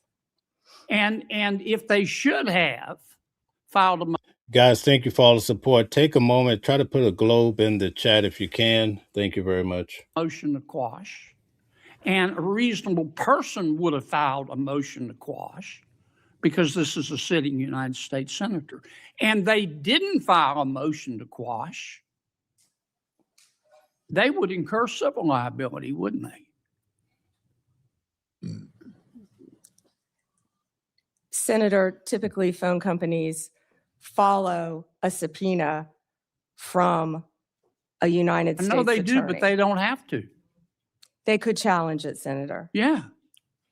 And if they don't challenge it, they better have a damn good reason. Right? Right? Senator, I can't talk about the facts of this particular This is just case. a hypothetical. In general, hypothetically, Senator, maybe they didn't recognize any of the names of the 8 sitting United States senators. Hypothetically. That was a joke. Or maybe they should have gone to Amazon and buy some testicles online. Instead of just saying, sure, I'll just show you the phone records of a sitting United States senator on the basis of an administrative subpoena. Now, do you have copies of the subpoena applications for Yes, these Senator, 8 Senator, I can't discuss anything regarding You this. can't case even with tell me you. if you have copies? I can't discuss any of this. All right, with when you, are you I'm sorry. going to, General, when are you going to be able to discuss it? I can't discuss whether there is or is not a pending investigation, I understand, Senator. but This was let's just assume brought to light if by there is a Director pending Patel. investigation, I don't want this to get swept under the rug, okay? Because I think you're going to get pushback from all quarters. I think the telecommunication companies are going to be all over you like a bad rash because they've got liability here for just turning over these records when they knew what was going on. I think some FBI agents may have some liability here. I think a special counsel might have some liability here. If I were your special counsel and you had appointed me and I wanted to get the records of a sitting United States senator, is that something you would expect me to tell you as Attorney General of the United States? They better have. Yeah. And Do we know in this instance of the 8 sitting United States senators if they told Attorney General Garland? Senator, I just learned about this very recently, as did Director Patel, and we cannot discuss the details. I don't know many of the details. Well, maybe we ought to get Attorney General Garland here. Do you know if the special counsel told FBI Director Wray? Is that something, let me put it another way. If I were your special counsel and you were the director of the FBI and I'm trying to get the phone records of a sitting United States senator, did I mention it was a sitting United States senator? Is that something that you would expect me to tell you as director of the FBI? In general, I would believe the FBI would help execute the subpoenas. Yeah. To the businesses. Okay, I want to switch to another subject in the 12 minutes that I have left, since everybody else got to go over. I've got to ask you about this, General. Secretary Howard Lutnick on October 1 gave an interview to the New York Post about Mr. Epstein. And he described Mr. Epstein as, quote, the greatest blackmailer ever, close quote. Have you reviewed that transcript of that interview? I have not reviewed the transcript, but I saw the clip of it. Okay.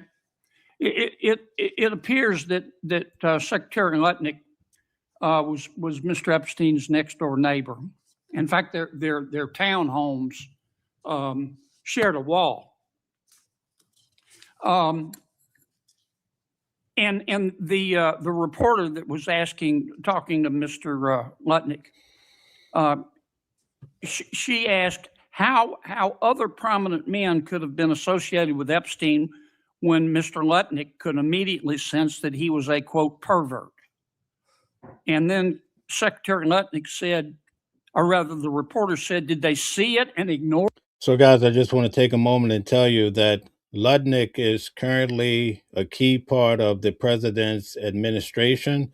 In fact, a lot of times when the president is gaggling on the Air Force One, you'll see Lutnick over his shoulder in the background, okay? So it's very important to fit all of these pieces of the puzzle together. Do you remember that from the interview? I do. And Commerce And that guy was Epstein's neighbor, okay? They shared a wall on their townhouses. That's how close. Secretary Lutnick said, no, they participated. And then Commerce Secretary Lutnick goes on to say, quote, that's what his MO was. You know, get a massage. And what happened in that massage room, I assume, was a video. This guy was the greatest blackmailer ever, blackmailed people. That's how he had money, end quote. Is that true? Now you're starting to see, keep in mind, she gets fired shortly after this. Put all this together. Senator, as our July memo said, we did not uncover evidence. This case has gone through 3 administrations, as well as former U.S. Attorney Alex Acosta. I know that, Pam, but have you interviewed Secretary Lutnick? No, Senator. Do you plan to? If he wants to talk to the FBI or the FBI wants to talk to him, that is more than on. Don't you think you ought to talk to him after this interview? Senator, if Howard Lutnick wants to speak to the FBI and if Director Patel wants to speak to Howard Lutnick, absolutely. Okay. Maybe we ought to get Mr. Lutnick in here too, Mr. Chairman. All right. So he's definitely, I like this guy, man. He's really on the ball when it comes to all of this. All right. So we're going to keep moving here. We're going to look at this at a different angle, still covering Pam Bondi. Let's get to it. Thank you, guys. Hit the like button, share, subscribe. Out as Attorney General. Earlier this week, she was by President Trump's side when he made the unprecedented move to attend the Supreme Court hearing. But on Thursday, the president posting, "We love Pam. She'll be transitioning to a new job in the private sector," where Bondi says she's thrilled to continue fighting for President Trump. 2 sources familiar with the matter telling NBC News Trump and Bondi had a heated confrontation at the White House last week, although the sources did not specify what it was about. Replacing her for now, Deputy Attorney General Todd Blanche, who once served as the president's personal defense lawyer during his hush money trial in New York. Remember, I just broke that down for you guys. I gave you the top seat explanation, and they said it here, served as his hush money attorney for his personal case where he received 34 felonies, right?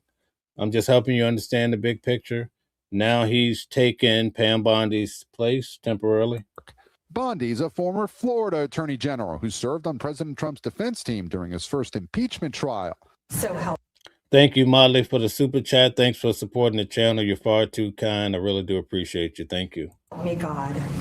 As the U.S. Attorney General, she was a lightning rod. You don't tell me. Yeah, I did tell you. Repeatedly clashing with Democrats, but drawing praise from the president. She's going to go down as a great attorney general. I may change my mind about that. Still, last September, the president posted publicly on social media what an administration official says was intended to be a direct message to Bondi, pressuring her to prosecute his political opponents. I'm looking at Pam because I hope something's going to be done about it. She drew criticism from across the political spectrum for her handling of the Epstein files, including from inside the White House. Chief of Staff Susie Wiles telling Vanity Fair back in December that Bondi, quote, whiffed the release. At one point, Bondi claimed the DOJ had the late sex offender's client list. It's sitting on my desk right now to review. But later, she said it was sitting on her desk, and guess what? Guess what happened later? She couldn't find them. Reversing course. Our memo on Epstein clearly points out that there was no client list. Congress recently subpoenaed Bondi to testify about the Epstein investigation. We got to ensure that the truth with this investigation still gets out. The family of Epstein accuser, the late Virginia Giuffre, writing in a statement, "We hope she has the courage to testify and actually do right by survivors this time." There was also significant shakeup at the Pentagon overnight. 3 U.S. officials tell NBC News that Defense Secretary Pete Hegseth just fired 3 Army generals. Among them, Army Chief of Staff General Randy George, who had been a top advisor to Biden Defense Secretary Lloyd Austin. Craig? Gabe Gutierrez starting us off there at the White House. Gabe, thank you for more now on the cabinet shakeup and the impact, reaction. Let's bring in Kristen Welker, moderator of Meet the Press. Kristen, good morning to you.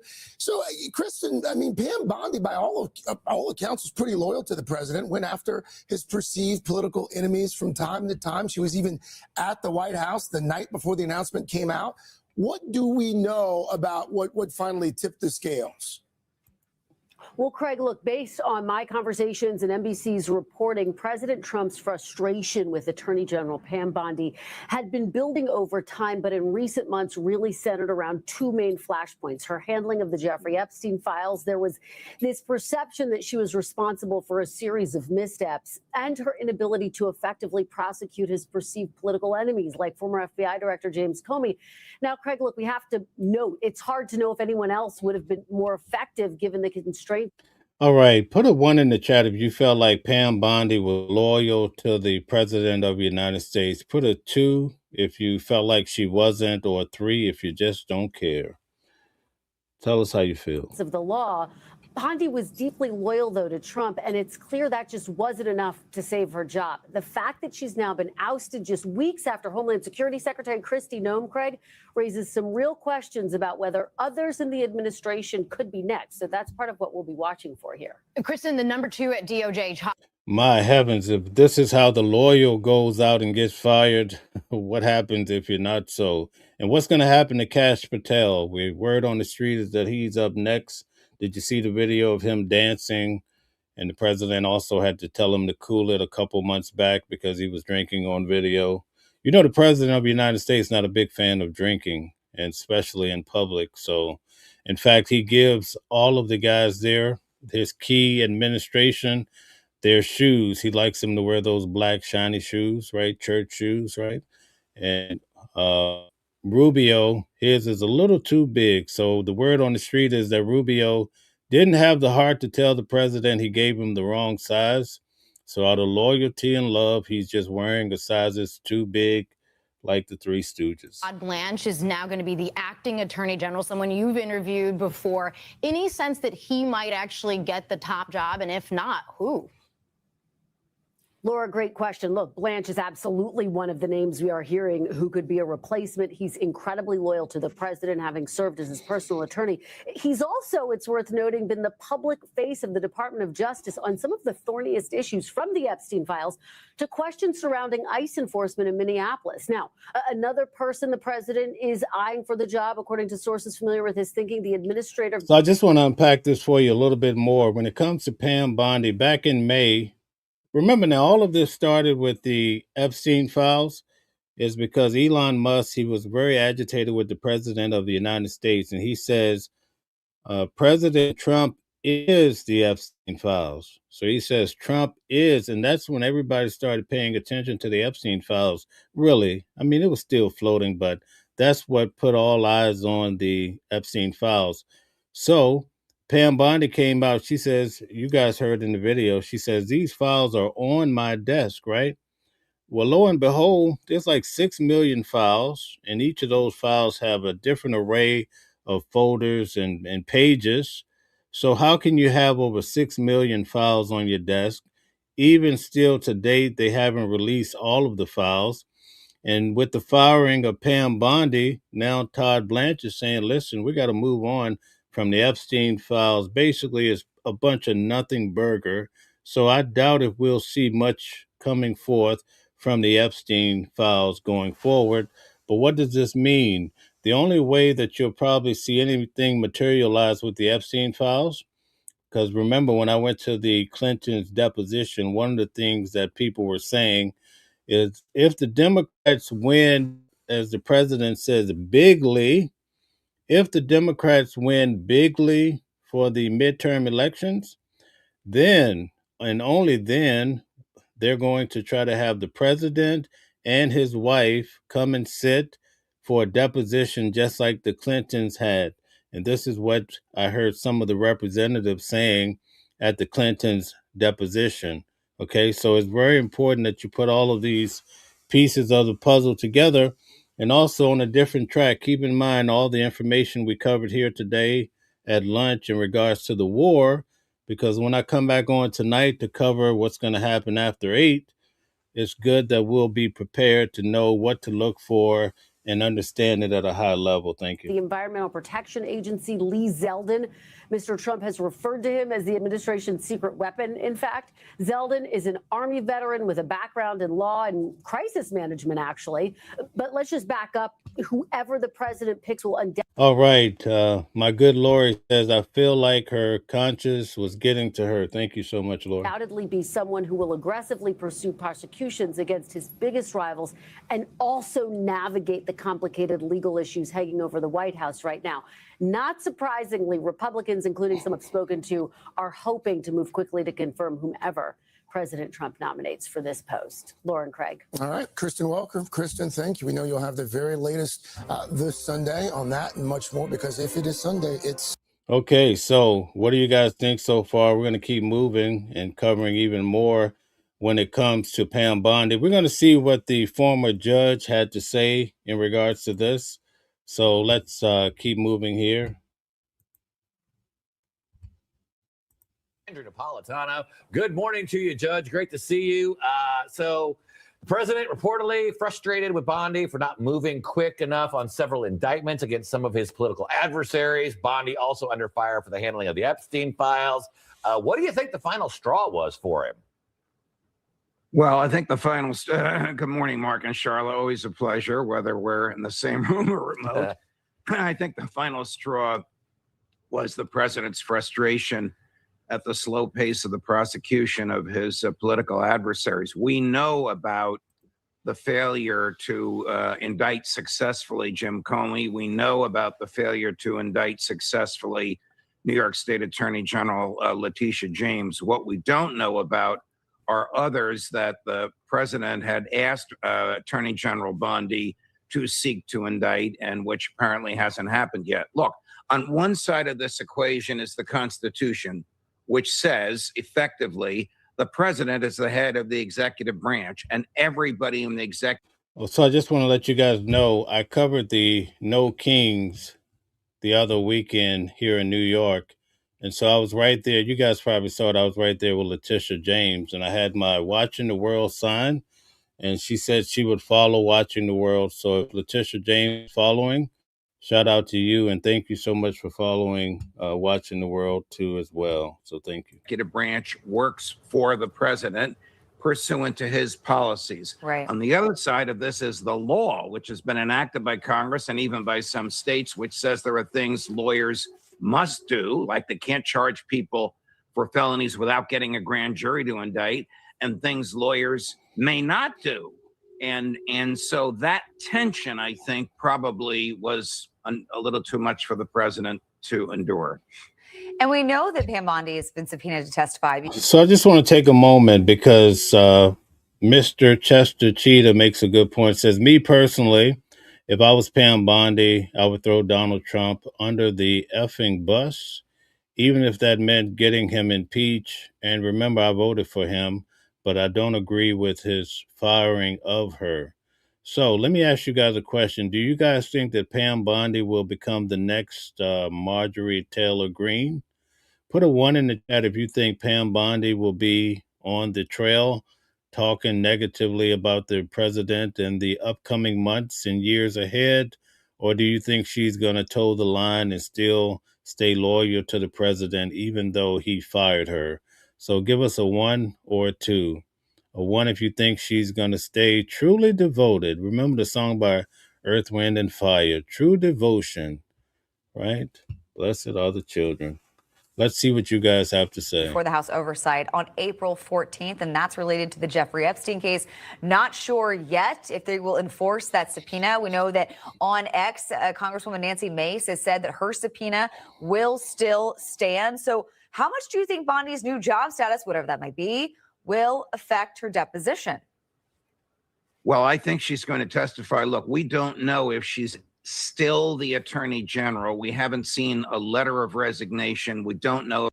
Well, Jeff says that Marjorie Taylor Greene was ruthless and conning, nothing like Bondi. Okay, thank you. Todd Blanche is yet the acting attorney general, but whether she's in office or not on April 14th, because of Congresswoman Mace and 1 or 2 other. Guys, Underball says Pam Bondi will be prosecuted for aiding the cover-up of the Epstein files. My heavens. Republicans joining all the Democrats on the House Oversight Committee.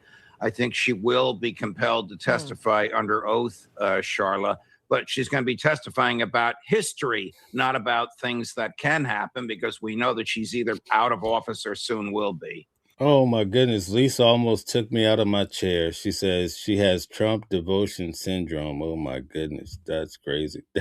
Deborah says they can be buddies, bosom buddies. All right. Yeah, good point. So now that a lot of speculation, Judge, goes to who's next. And Deputy Attorney General Todd Blanche now serving as acting Attorney General. There are some reports that maybe... You know, guys, Motley is making a very important point, and thank you again, Motley. Nice to have you.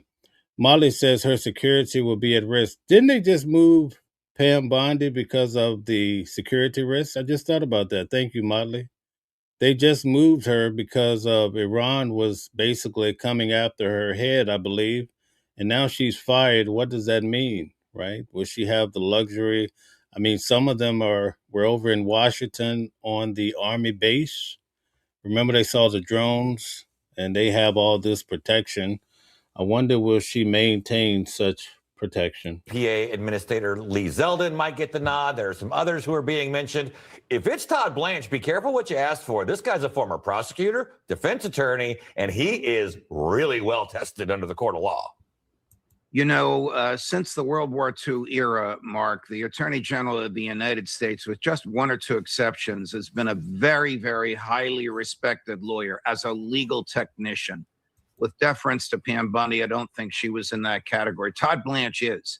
Todd is a highly respected former prosecutor and criminal defense lawyer. The baggage that he has is that he's the president's former personal lawyer, and that may rub some members of the Senate the wrong way.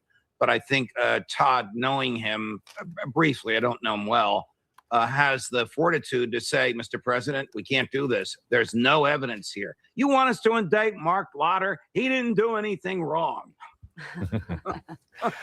Guys, could you put a globe in the chat? Thank you. If you could do that, that would be awesome. Yeah, buckle up. Grab the popcorn. This ought to be some interesting next few months here. All right. Thanks, Judge. All right. Very good. We're going to keep moving and check out just a few more facets of this story with Pam Bondi. So let's see what's happening here in regards to her losing her position. Law school alumni have called on their alma mater to revoke awards given to former Attorney General Pam Bondi. Oh, they're pulling her card. Isn't that something? They're revoking her rewards. What is that about? Tuesday, New tonight, 10 Tampa Bay News reporter Annie Krall joins us live from Pinellas County after speaking with one of the attorneys leading this call to action. Annie? Miranda, President Donald Trump announced her departure on Thursday and praised her loyalty. But according to CBS News, the president was dissatisfied with Okay, Simmons says Todd will fall in line like the rest of the Trump fanatics. her handling of the Epstein files, along with not prosecuting some of his political rivals. Now, the alumni group here at Stetson is asking the school to make some changes, especially considering they think that her actions as Attorney General reflect poorly on Stetson. Here's what they want from the school. Number one, revoke Bondi's honorary doctorate of laws degree. Number two, revoke her Ben Willard Award. It's an honor. They want to revoke her doctorate. Isn't that something? Do you guys think it's fair for them to do this to Pam Bondi? Shout out to Mashona. Welcome in. Good to see you. Should they do this to her? What do you think, Deborah? Tell me what you think. Lisa Anderson, thank you for gifting another membership. You're far too kind. Thank you so much. Nice to have you here. I think we connected on the Kelsey Fitzsimmons case, but I could be wrong. If I am, hold it to my heart, not. But thank you so much. But let's keep moving. That recognizes public service.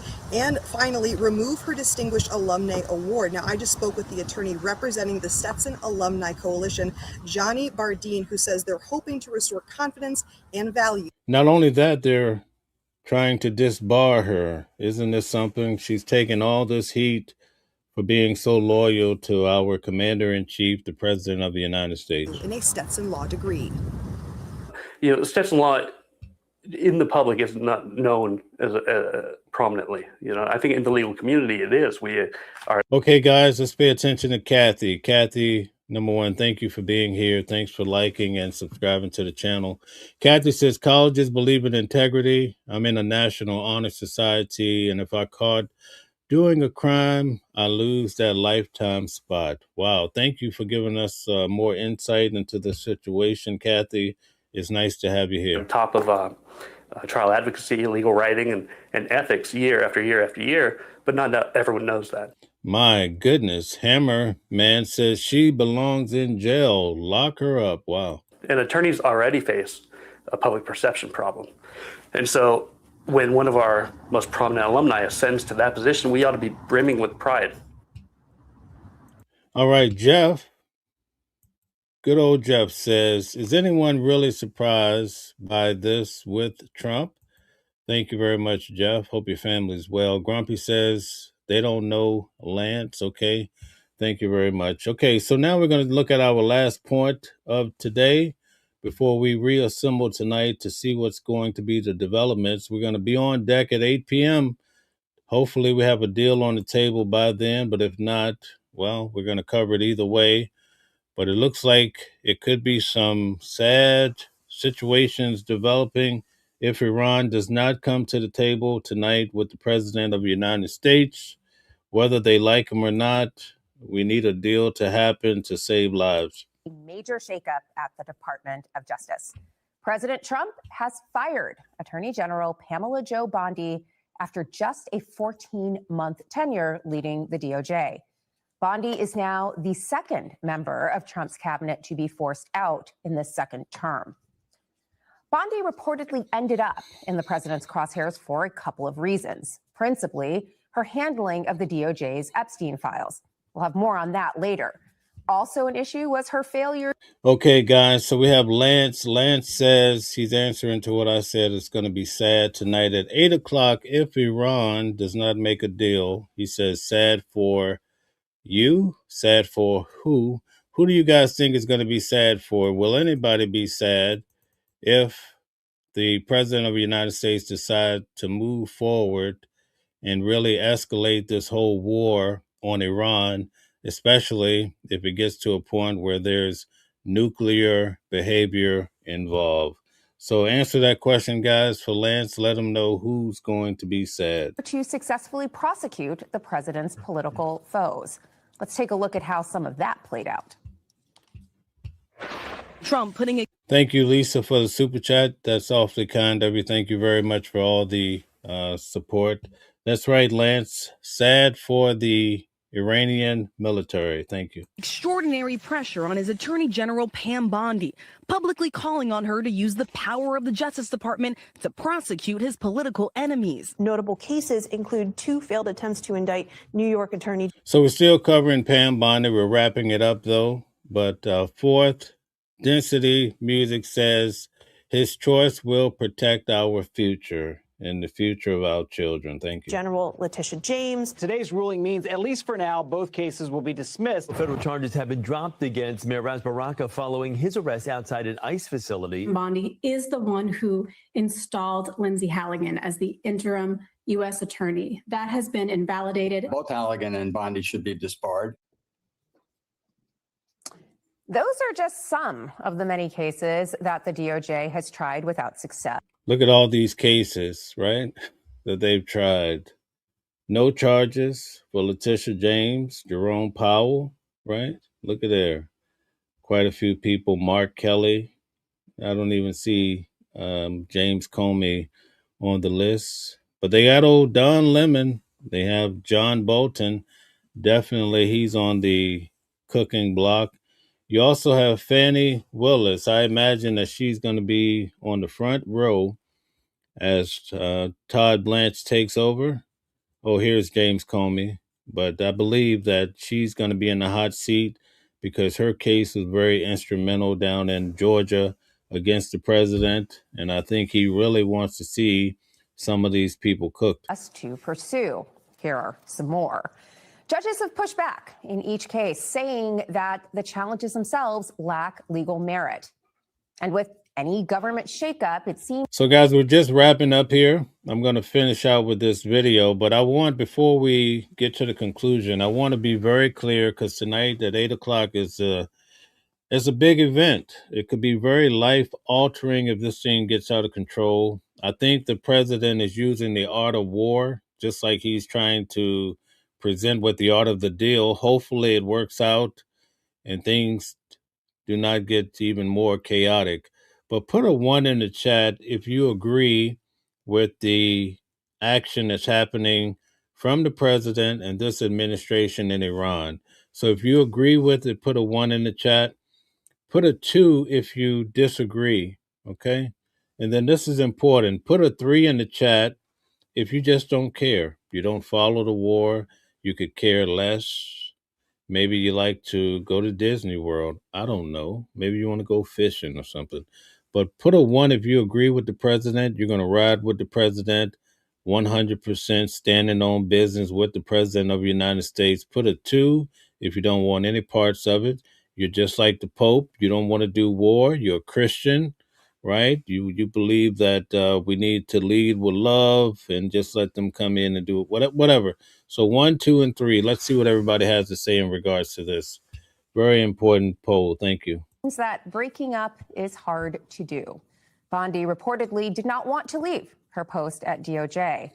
The New York Times reports that she spent much of yesterday making her case to stay in the cabinet. My heavens, this is scary. We have very few 1s in comparison to the 2s. A lot of people are, wow, Hammer says it's an illegal war, folks. We've been hanging out for quite some time. We're going on 2 hours, folks. Usually I'm on for an hour and out.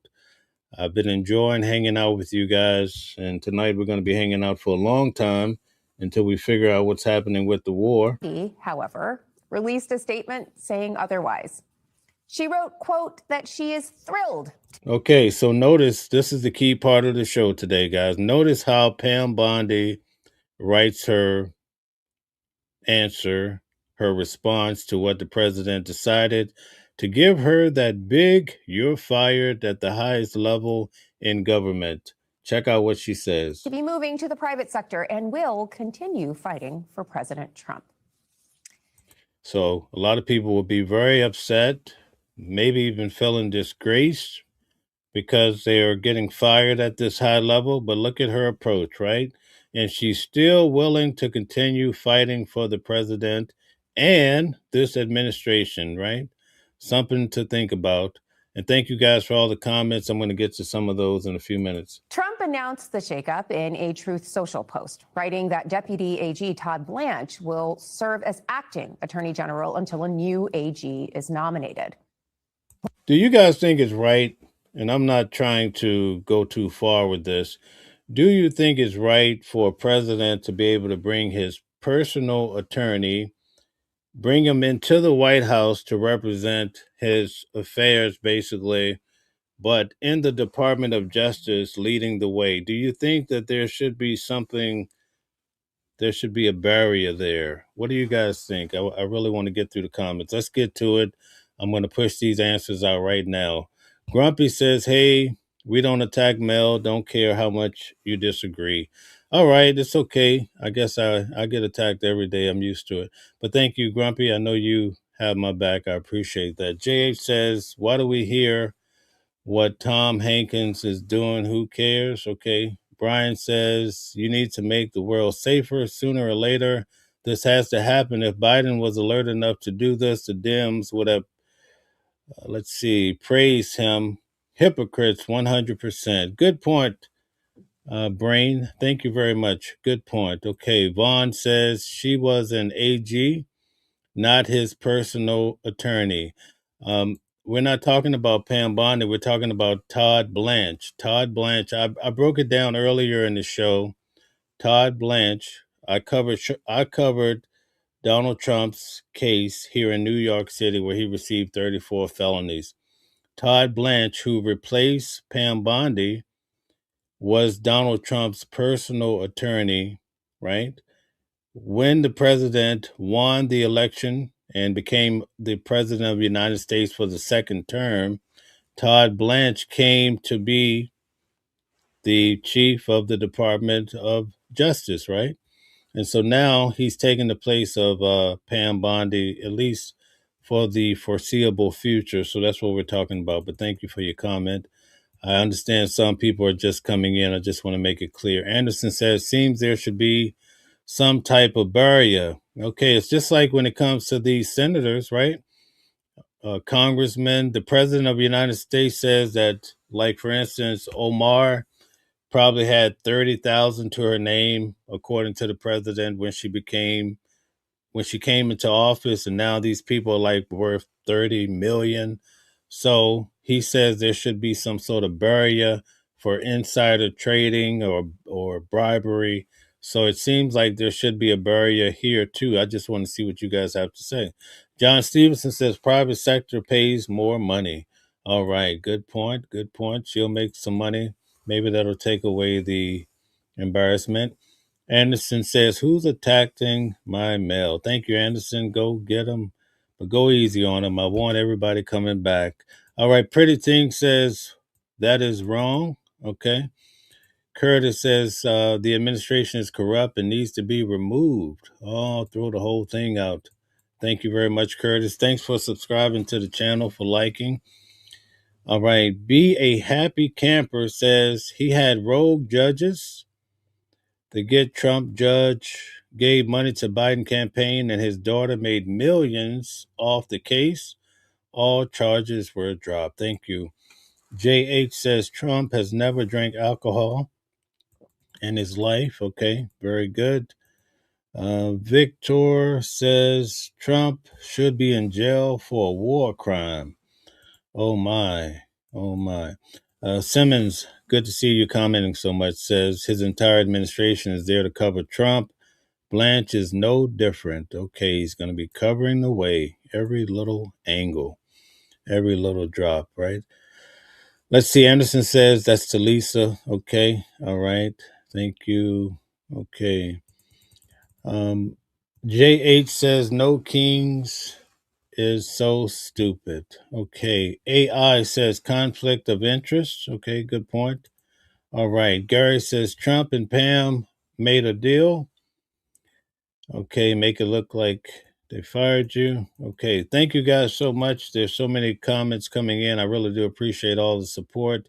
I'll try to get through a few more before we get out of here and skedaddle. Thank you very much. Lisa says, I was too busy ranting yesterday. Okay, Hammerman says, benefits Israel. A lot of people are starting to realize how much the United States really supports Israel. That's why we're starting to hear a lot of these discussions about Israel. But believe you me, Israel has quite the campaign strategy for pushing back, right? They're definitely pushing back in every way to change the narrative. Kathy says the whole administration, both sides. Be a happy camper says every president said that they were going to go into Iran. Stop watching the news. Okay. All right. John says, so Todd Blanche can retain attorney-client privileges. Woo, John, you're swinging at the highest level. You're major league with that answer. Thank you very much, John. You're far too brilliant with that. Lori says, we all got your back, Mel. Thank you so much, Lori. I do believe that definitely coming from you. Lisa says, multitasking, not my strong point, but you do a great job. Be kind to yourself. Don't be so hard on yourself, Lisa. I have your back. Mike says, not if she gets disbarred. That's right. That's on the table. They're going to cook her. They might cook her slow, folks. They're not playing around. This administration is not taking any prisoners. Grumpy says, what war crimes? Okay. Grumpy wants to know, he wants to answer right now. What war crimes are you talking about? Lisa says, too many important current events. Okay. Kathy, I look forward to your comment. Kathy says, that's why they're all ineffective yes men, and they give him a skewed 2-minute video of war each day. He thinks we're doing better than we are, deceiving himself with false reasoning because of the information, perhaps. That's a great way of breaking it down, Kathy. So scholarly. I can tell you have that heavy thinking ability. Thank you so much. Be a Happy Camper says Autopin administration lost over 300,000 children that are being trafficked. Google it. Okay, that's true. I stand with you on that. Okay, Lisa says head spinning for real. Jeff says peace out, y'all. Okay, thank you, Jeff. We'll see you tonight. Okay, we'll take a few more. Grumpy says presidents are bound by international law and Congress hasn't brought up any issues of war crimes against the president, so there is no wars. Okay, no wars, no wars. Thank you, Grumpy. You're always hitting it right on the spot. Thank you very much. All right. Hammer says war, NATO don't help because Americans are not in danger. Okay. Yes, NATO activates for defense, not necessarily offense. Jeff says, thank you, Mel, for a great chat. Okay, thank you, thank you. We'll end with Simmons. Simmons says, good point, John.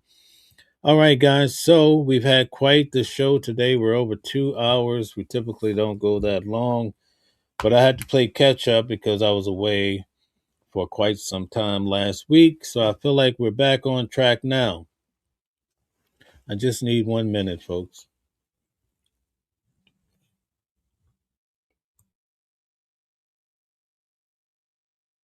Okay, so I've been diligent here, sitting here, talking with you guys for the last 2 hours. I don't know if there's a deal on the table yet, okay? So I have to do some research because I don't like to report things.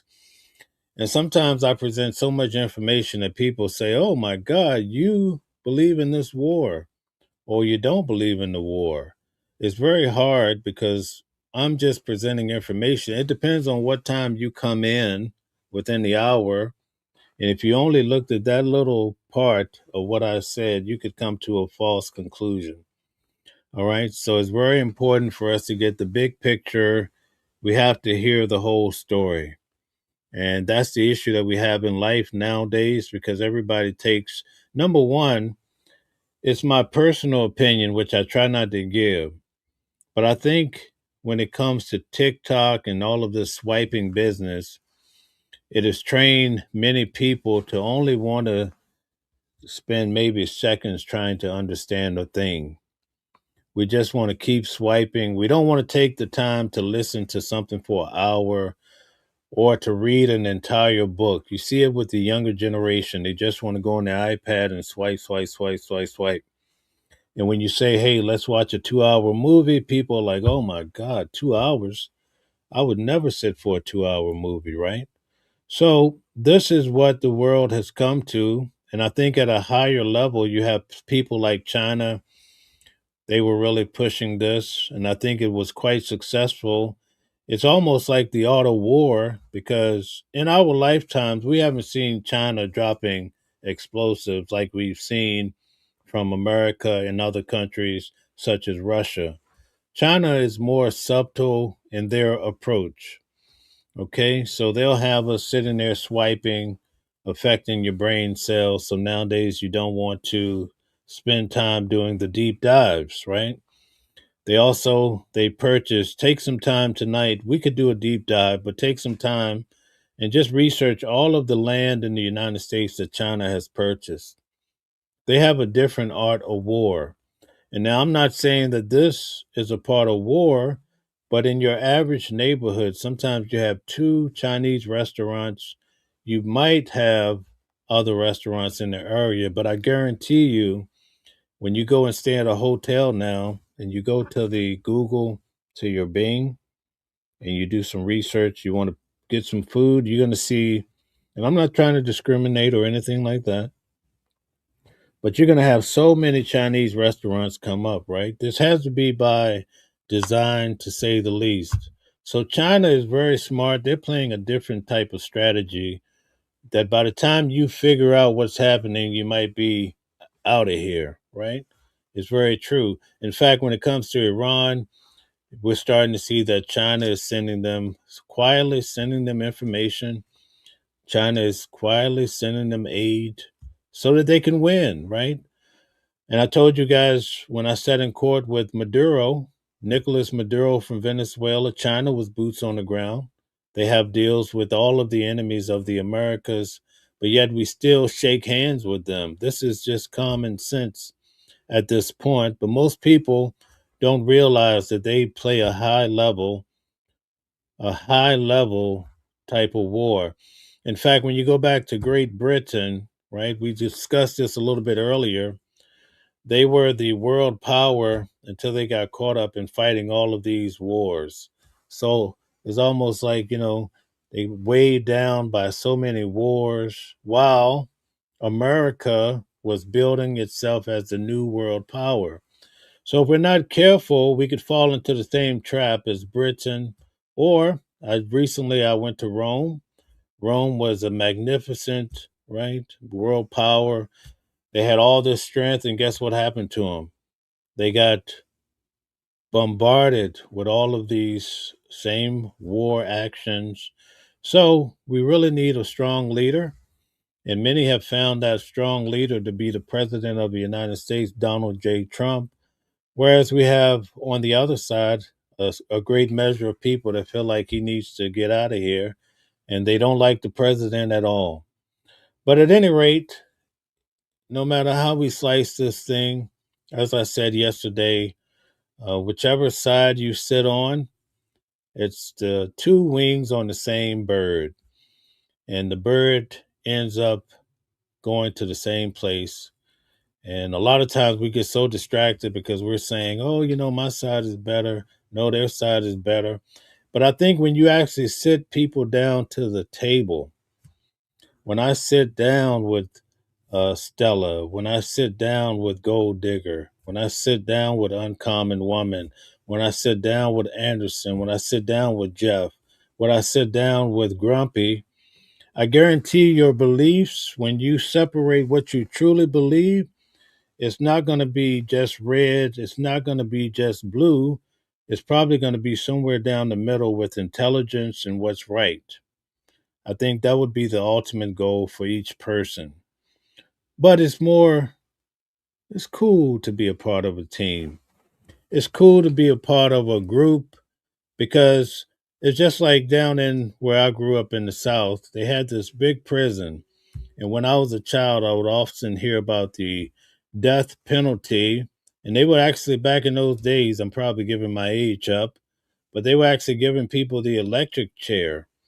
And one thing that I heard as a child that stuck with me is that when they go to pull the lever on a man that they have condemned to death, they always have 3 guys there. and they do it as a group. They take the man's life as a group, so one person is not carrying that heavy load bombarded because they feel like it's personal that they took the man's life. So a lot of times we do things in groups that we wouldn't do by ourselves because it's easy to spread the guilt out and says, well, it wasn't me that actually went in and robbed the bank. It was about 3 or 4 of us that went in. We kind of see something similar with Don Lemon when he went into this church, right? And I'm not here to say he was right or wrong. He has a case, and I'm going to be covering that case, but it's up to the courts to make the final decision. But even in that particular case, when you go in as a group, it muddies the waters. It's hard to pinpoint who actually threw the rock, who caused the glass to shatter, right? Because you have a group. So that's what we do. Is actually sort of a cowardly move to just go around doing things because the crowd did it. It says a lot about us as individuals because I know people that go and they're going to take on the situation head first. If you come with me and if you can profit from it, then both of us are fine. But you have some people willing to stand on business for themselves. And so I say all of that to say, we need to try to find more intelligence, try to find more truth. If the war kicks off today at 8 p.m., let's say you're a Republican and you feel like, listen, I'm with the war. That's my president. I love him dearly, right? Then so be it. That's great. But if you're a Democrat and you might say, oh, no, I hate this war. This is not the Democratic thing to do. But ultimately, right, we should look at this and say, look, this is forget the blue and the red, right? These are the pros and cons. We do have a real problem with Iran. Somebody needs to address it. What's the best way forward? I don't agree with the president. Why are we over there fighting a war when it's actually Europe that's in their backyard? They have the threat more abundantly than we do. So let them solve their own problem over there. But then you say the United States is so concerned about Israel, and that's the reason why we want to protect Israel. And it's not like these other nations don't see that. And if you're off on your rocker, then come off it. You have to look at the facts for what it is. It's quite clear because here on this channel, Watching the World, we cover pretty much everything the president does.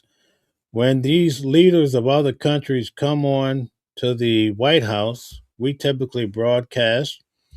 There's no secret that weekend when Netanyahu went down to Mar-a-Lago, I actually presented it here with you guys. I could pretty much tell you some of the regular people that sat with me, we watched it. Right after that, we saw where Witkoff and also Jared Kushner, we saw they had a meeting with Iran. We saw the next day they started dropping explosives. So when you hear the facts and you remember the timeline, it starts to make sense to you is what I'm saying. So forget all these colors. We need to look at life for what it is. And not only that, we need to teach our next generations how to think for themselves and not be so caught up in this group think, because I've never seen many people profit from just being a part of some group. Usually, when you're part of this big group, it's oftentimes the group that drop you on your head. And we see that with religion. We see it with government. We've seen it with Fox News, with Tucker Carlson. He's dropped on his head. So now what he's doing, he's talking about the system, telling you, listen, that these are the holes in it. We see this time and time again. So in peace, I try to tell everybody, let's try to be different and think for ourselves. And wherever that take you, I hope it takes you to a great place. But ultimately, I hope you find freedom, because that's what I found, and I'm enjoying it. Thank you. I'll see you guys tonight around 8 o'clock. Different voices, but the same song. Living a world where we all belong.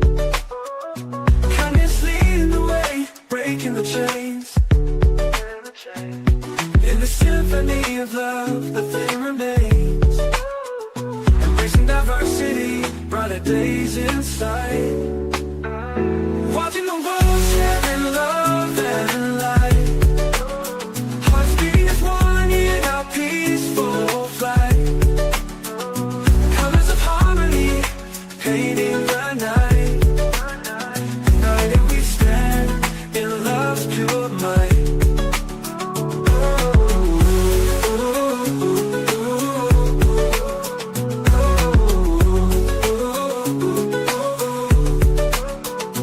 Watching the world sharing love and light. Hearts beating as one in our peaceful flight. The colors of harmony, painting the night. United we stand in love's pure might.